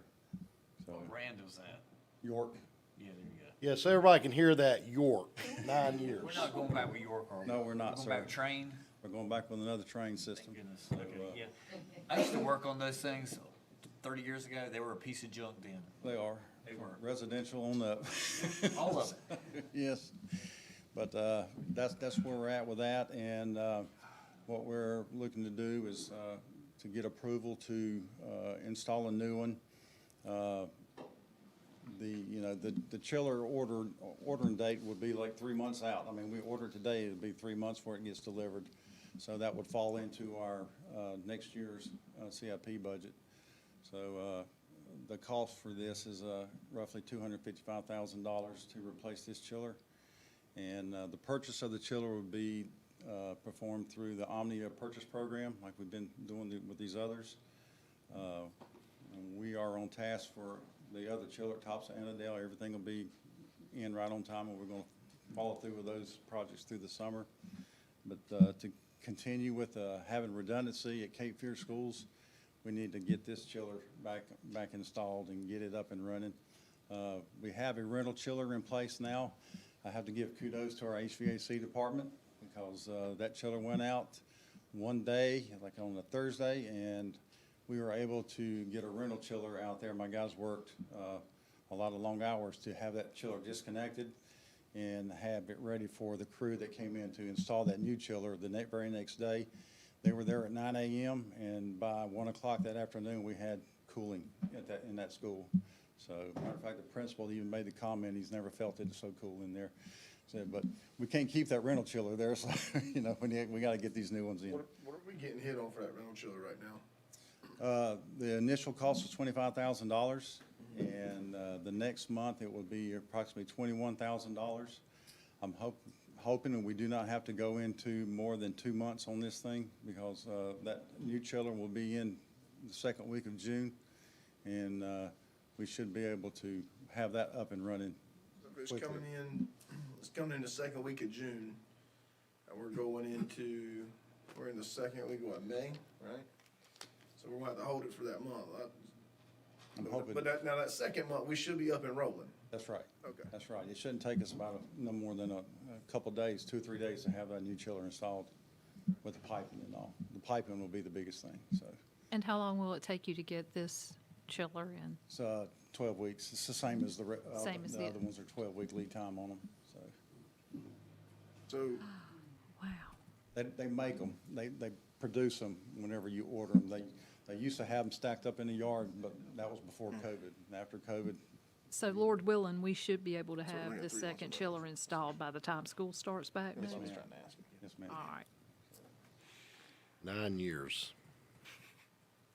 It was a York. That's all he had to say. Oh, Lordy.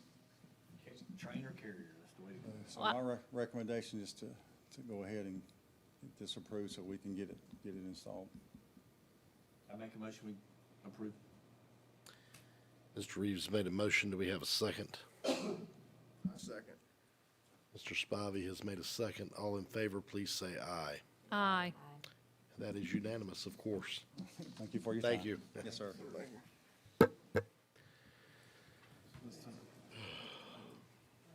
Dr. Grimm.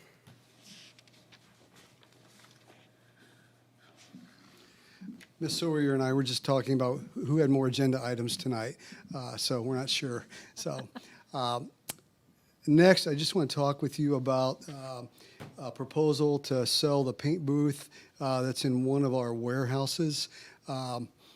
As you know, we have been in the process of implementing the FMX software, and that's going to include warehouse piece. And in fact, they're on the ground this week training us on the software. And we are reorganizing the warehouse. We just put a big gate up and fence, and soon we're going to have all the parts organized for our technicians, and they'll be inputted into the system. And our guys are going to be able to order parts while they're out in the school, come back and pick up those parts. So, and Dr. Breedlove's walked around the warehouses with me, and so we really have a great plan for the warehouse. Mr. Kaiser's team recently put a split unit in, at least one split unit into our furniture warehouse, so those items do not become moldy in the summer. So that's one of the plans. But our big warehouse, we've got a paint booth back there that I've done a little research on this. It's been over a decade at least since that thing's been used, probably longer than that. And if you look in your board packet, there was talk, did that belong to us? Did that belong to Cape Fear Community College? Because I heard that there were students that used to come down and paint vehicles in that booth. And so we reached out to Cape Fear Community College, and they sent us a letter and said, they came out and looked at it, and then they sent us a letter and said that they do not have that in their inventory. So, and they had, if they were there over 10 years ago, they've abandoned everything in that warehouse. So I need to get rid of that paint booth so I can finish the project that we have started. And Jewel Kaysen from Lisa's department, it went and did a little research on Gov Deals, and she has found where there are people that have come in and bought some paint booths similar to ours. So we feel confident we can sell that and then ask the buyer to come in and remove it at their cost. So I'm asking the board tonight to approve the sale of this paint booth so we can move on with what we need to do. It's a car-sized paint booth, right? Not for buses or anything like that. I don't know if a bus would fit in there. It's huge. It's 78 feet long. Yeah, it's really a long one, so, yeah. You probably could squeeze a bus in there. It'd be tight. So it's big. Well, I asked because it doesn't really go with this, but we've got some bad-looking activity buses that need attention at some point, but we probably do not have a car painter, so Yes, sir, that's correct. I just hate to, I know you need it gone, but that's an item I want to talk about sometime is our activity buses, Yes, sir. if we can. But we do not have a painter, correct, for that? Yes, sir, that's All correct. right. Do we have a motion to? Make a motion to sell it. All right. Second. We have a motion and a second. All in favor, say aye. Aye. All right, thanks. Oh, that makes me You're happy. next, too, I Thank think. you, very. Yeah. Okay, I'm going to invite Mr. Overton up here. He's going to talk about the PCS fleet inventory auction, putting vehicles on that for 12.11, and then 12.12, some proposed transportation schedule adjustments as part of the three-tier system. So, Mr. Overton.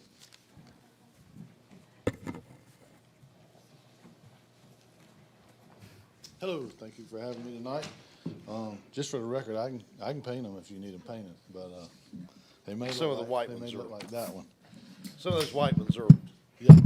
rough. They, enough that I actually had somebody call me this week and talk about it. And I said, yeah, I know, I've seen it, but Yeah, we've, old, you're, isn't it? you're right about that. We can discuss that later. In all reality, we can probably contract it out from a local body shop, take the hood off and have them painted pretty cheap. But there is several that we need to get done. Listen, but we do not have a vehicle painter on We do our not. staff. I don't think have we one on ever my have staff, had one. for sure. Correct. So anyway, just, I come here tonight on this first thing. We've got some vehicles that we want to get rid of. And Craig, I work this thing. There we go. So we got some vehicles we want to get rid of. Currently, we have an activity bus, and full transparency here, I'm not sure if this bus hadn't been up here yet or not. I looked back in the 2 years I've been here in the executive summaries and couldn't find it where it had been listed before. So anyway, the activity bus that's sitting over there is one. It's a 1995. It's 31 years old. So it's time for it to move on. We've got some driver's ed cars that have just aged out, and we do have some driver's ed money that we can replace some of these vehicles with. So there's several that have been chosen.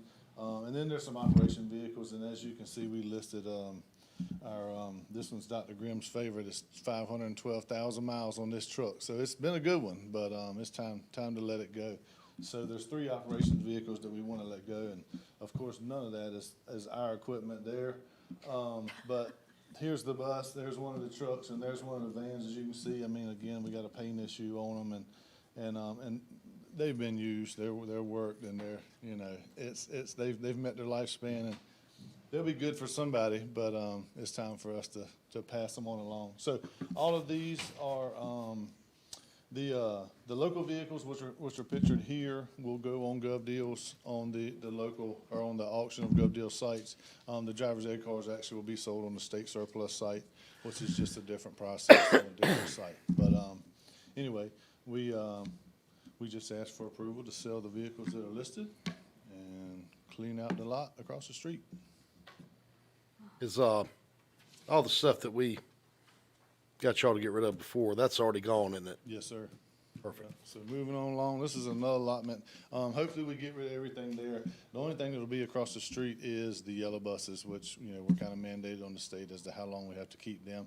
Knock on wood, we've had a good run this year. We've sold probably 4 yellow buses.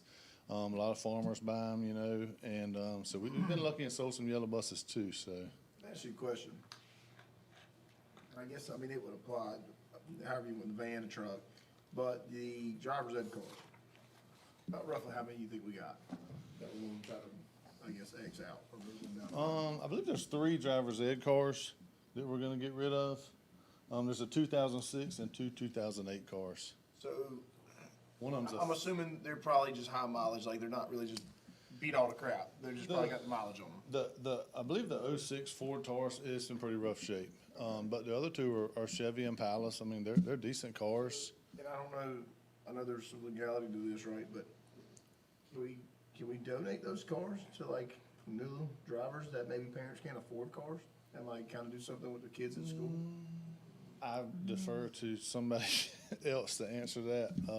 I think the best way to go about that is to check and see what the legalities are that we're required to do with, these state-funded vehicles. If they buy it for like, if they pay for it, right? Like, if we don't give it to them, like, they pay a small nominal fee, or, for a car, maybe help them out and put it like that way. Well, and my question is what do you think starting price would be on Gov Deals for any? Well, it really depends, depending on the value of the vehicle. We do set a minimum on them, but I've seen a minimum set at $1 just because you got to set some.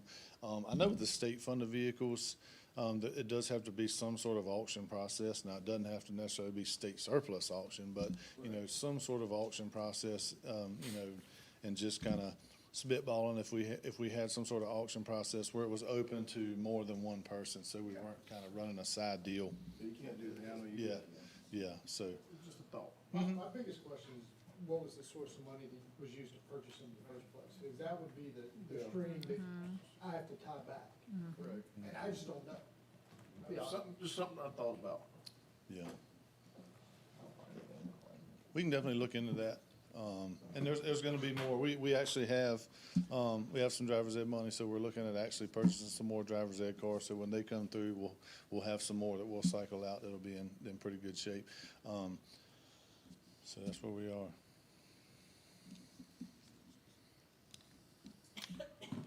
All right.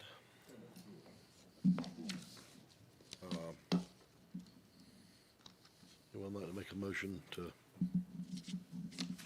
approve the listing on Gov Deals?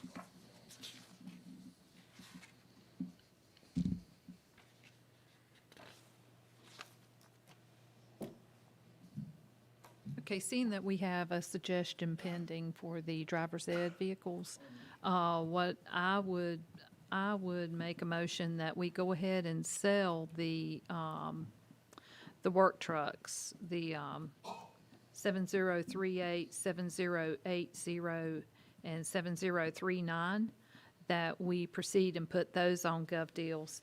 And, and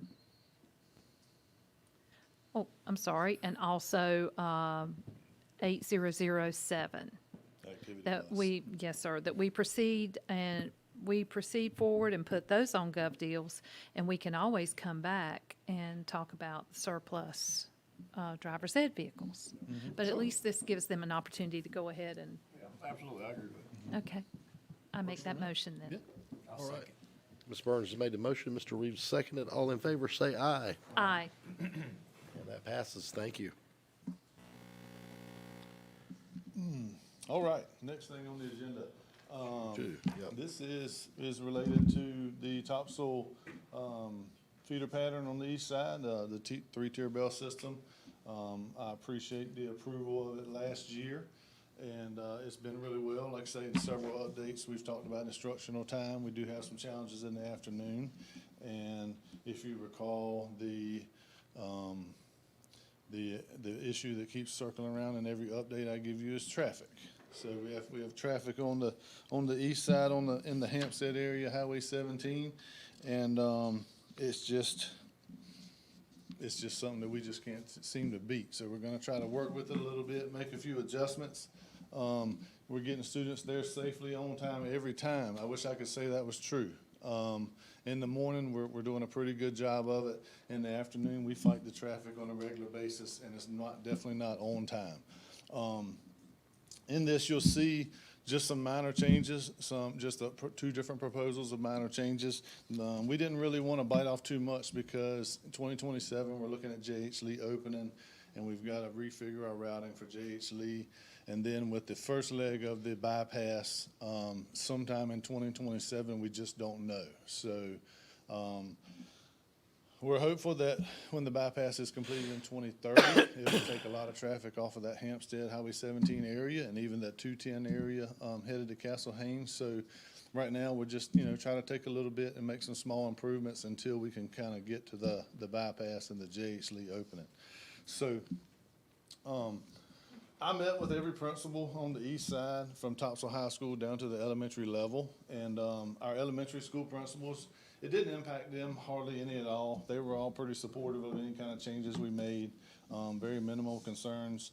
They all referred to their IA bus drivers, which is, always a topic of conversation, and just trying to keep them more in their instructional responsibilities versus their bus driving responsibilities. So just trying to balance that will be something we continue to work on.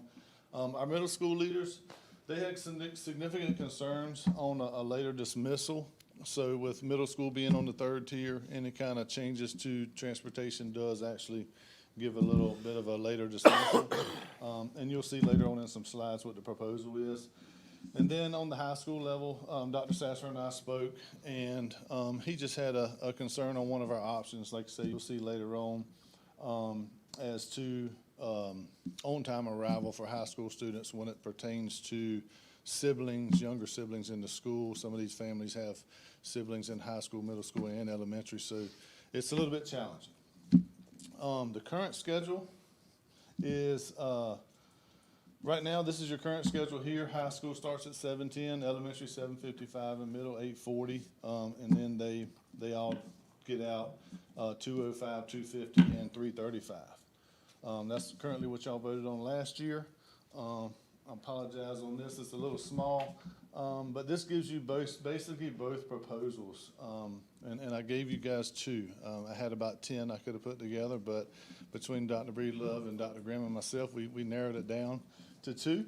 One is kind of similar to our current time, no change in high school, no change in elementary, and we're looking to add a 5-minute extension on the bell time between elementary and middle. So instead of 45 minutes, that one will be 50. That'll move the middle school start time back by 5 minutes to 8:45. And then that shifts the afternoon the same way. No impact on high school, no impact on elementary. And then we want to add another 5-minute window between elementary and middle. Now, I will be honest with you, we could add 25 minutes between elementary and middle, but that's just not a reasonable time frame. But it's like you say, trying to get a little bit of that and just to get around the traffic. So the first proposal will put middle school getting out 10 minutes later than what they do right now. Actually, I'm telling you wrong. 5 minutes later than what they do right now. So they get out at 3:35 now, it would be 3:40 would be their dismissal time. One thing, in speaking with the principals, Ms. Hall and Dr. McNaughton, 5 minutes, it is 5 minutes, but any kind of later dismissal, you look at after-school activities, athletics. Some of our middle schools don't have lighting for athletics and stuff, but, when we were talking, actually, we were talking about a little bit of a longer time frame, so we scaled it back to 5 minutes. So hopefully that's not too impactful there. The second proposal, same time frame, 5 minutes in the morning, 5 minutes in the afternoon, but it backs the high school start time up to 7 a.m. instead of 7:10. And the only impact there is a 10-minute change moving the start times back, but it actually does not impact middle school. Right now, middle school gets out at 3:35. If we were to back that high school start time up to 7 a.m., middle school would still get out at 3:35 next year. So those are just the two differences in the entire proposal. So what we ask is, right now on our current schedule, we do maintain separate start times for high school, elementary, and middle, ensuring efficiency while meeting various instructional needs. And we're doing that now, but again, our afternoons tend to run kind of long. Some of our bus riders are at school, theoretically at school for a long time because they are waiting on those buses to get back. So our proposed option is just, it's gonna make that school day a little bit shorter by adding 5 in the morning and 5 in the afternoon and hopefully beating that traffic. Another thing with the 7 a.m., I know it's only 10 minutes, but you got to look at that 10-minute impact to get out before that rush hour traffic in the afternoon. If any of you have been in Hampstead at 5:30 in the afternoon, you do see buses on the road on Highway 17 because they're just still out there. They're caught up in it, and generally there's that long line from Porter's Neck all the way to Hampstead trying to head north. So that 10 minutes we feel like would be an improvement. And other than that, any questions? When do you need to know this by? Not to give you a smart answer, but sooner than later. There's not a big change like it was last year when we went from a 2-tier to a 3-tier. We are starting to collect data on Hoot ridership for next year. We could discuss this, and it could definitely vote in the June meeting, but I would definitely ask if we can come to a decision by the June meeting. We Would probably be just need helpful. time to hear Yes, sir. comments from emails from people that. Exactly. I agree. And we're well aware of that. If it was a more drastic change, I would say something a little different. Of course, I would have probably tried to be here before May, but with the lesson and change that we're actually proposing, I would definitely ask that in June if we could get a vote would be helpful. Maybe they'll move on without bypass, I swear. Yeah. I was telling Dr. Breedlove, me and 10 of my redneck buddies could have built that first leg faster than that. They Okay, are, right. they're absolutely Okay, doing that. right? It's not even that long. It's 2 miles? From Hampstead to Hoover Road, if it's that. That's a time-based contract, all right? Any other questions? All right, so we're gonna. It's the truth. That's right. If they had certified the bridge, we'd have probably built, but we'd have moved that dirt faster than that. So we're gonna table this, I guess, to the next meeting. Is that the consensus? Yeah, it does require a vote, doesn't it?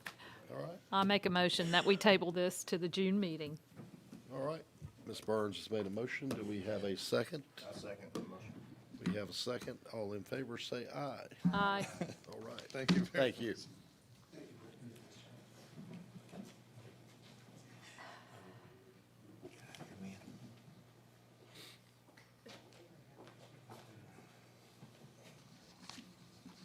Okay, for 1213, I come to the board and ask for your approval for the J.H. Lee change orders that were presented by MVP. All right. Anyone have any questions? If not, do we have a motion to approve them? Make the motion. Mr. Spivey has made a motion. Do we have a second? I'll second. Ms. Burns has seconded. All in favor, please say aye. Aye. All right, unanimous. Thank you. Thank you. 1214 is the Bordeaux K-8 pay application number 22. We ask for your approval as presented. All right, we have a motion to approve that. I make a motion to approve.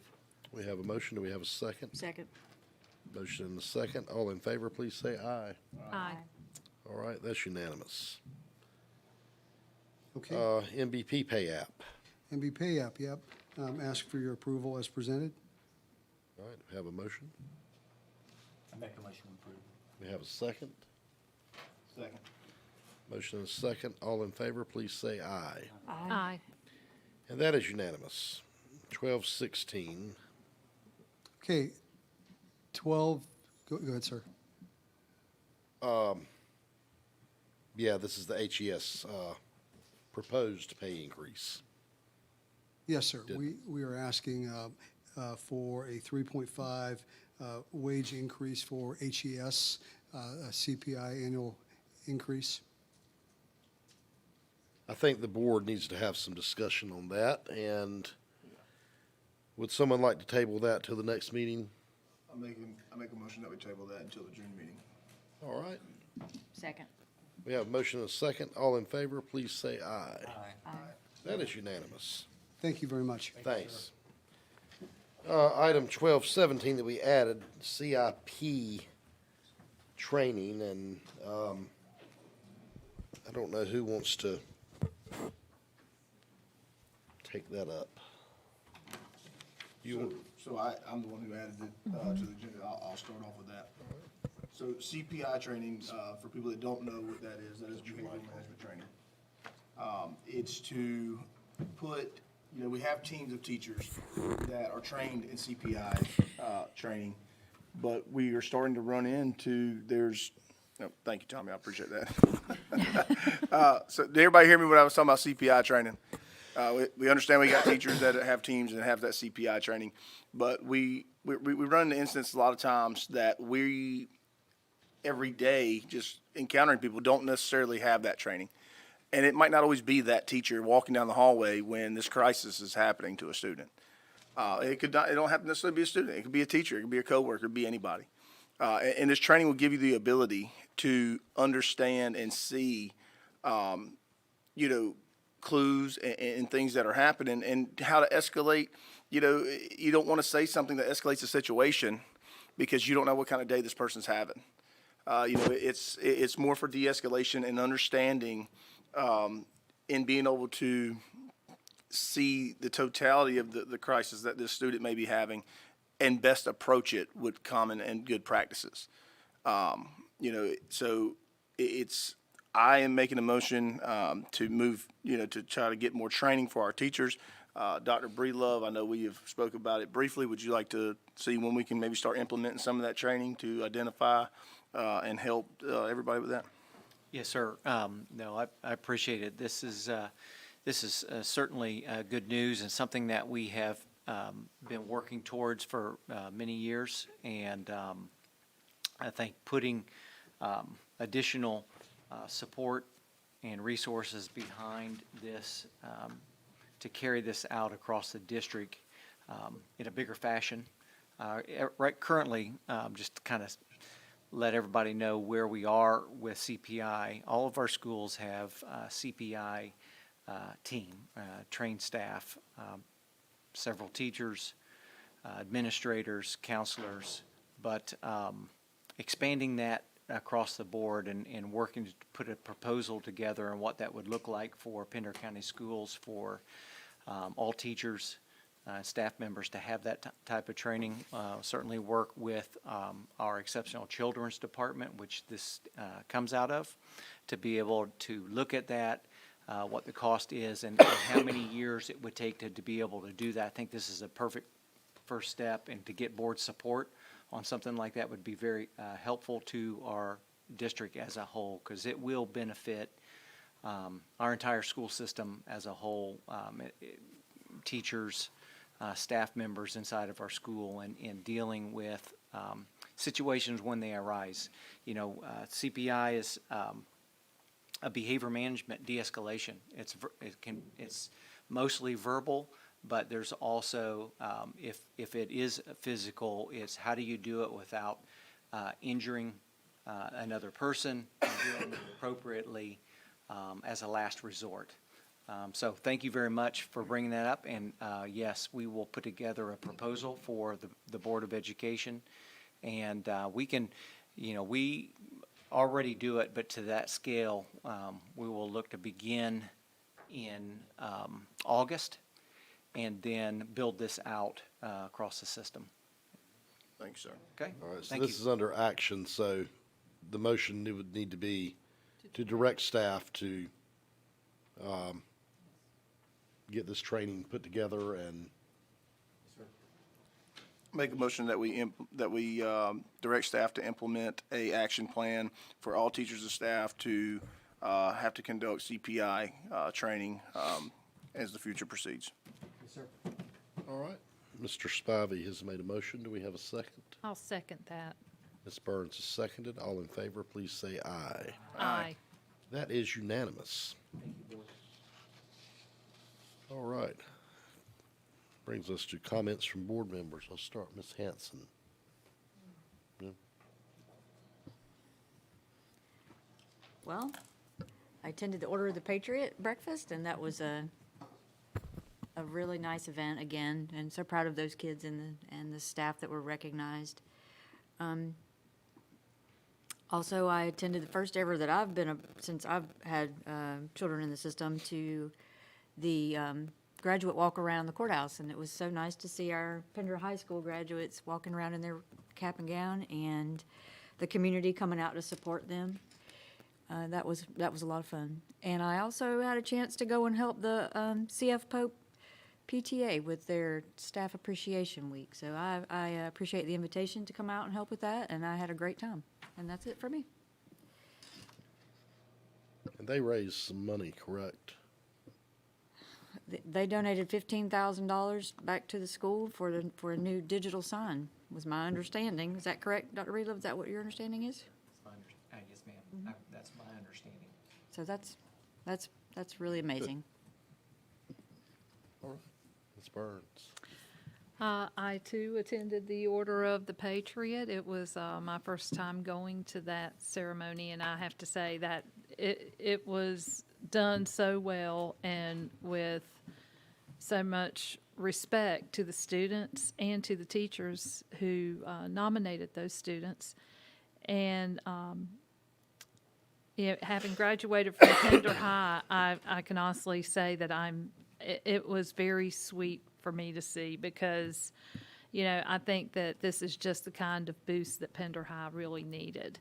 So, in instilling some customs like this, and it kind of gives us a bit of a legacy to leave behind, and for those students to leave behind. So I just wanted to say a big thank you to Mr. Paquette for that.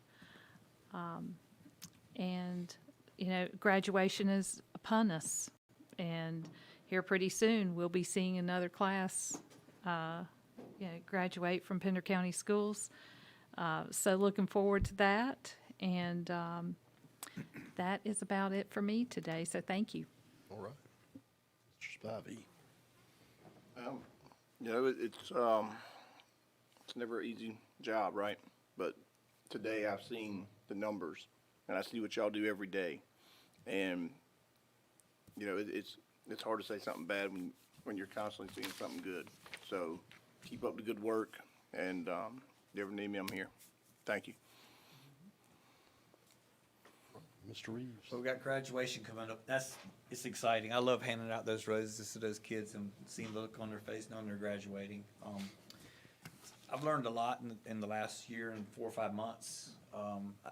Had no idea as just a regular citizen how hard all this staff works and these teachers and principals, and the teachers' assistants, and even the cafeteria workers and the janitorial service, how hard everybody works and how dedicated they are. I go into a lot of classrooms, Ms. Hanson and I do, and I just see those teachers they're constant on the go and just teaching. It's just it's exhausting to sit there and watch them, and they deserve those 2.5 months they get off every summer. That's just they're just constantly on the go, and I just enjoy it so much. HES, I thank you for coming out. I have a better understanding now of what you're up against. Thank you for that, and we're going to try to help you the best we can. Airmark, goodness gracious, that food was amazing again, and and everything y'all do for us. I think that's about it for me. Thank you. All right.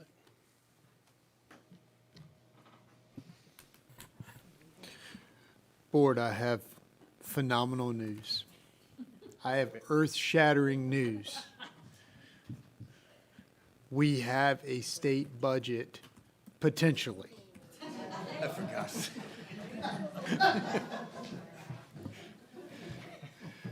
Here are the broad strokes. There was a joint press conference while we've been sitting during this meeting today between the Speaker of the House and Senate Pro Tem. They announced agreement on an average 8% raise for teachers, which there's a raise in starting teacher pay on the state side to $48,000. There will be a $1,000 bonus for teachers with 16 years of experience or more, and $500 for those with less than that. It also maintains funding for opportunity scholarships. Other sort of relevant facts, there is a 3% raise across the board average for state employees,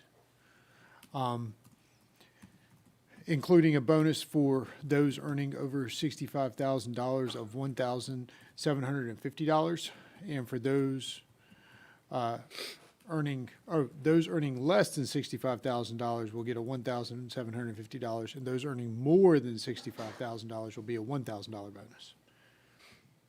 If I confused you enough on that, I'm sorry.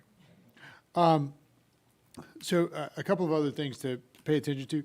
The real trigger / big deal was that there was a agreement reached on a schedule for income tax provisions. The income tax rate will be set on a schedule for 2027 to 2029. It is reduced by 0.5% to 3.49 and just continuously drops about 0.25% over the next 10 years approximately.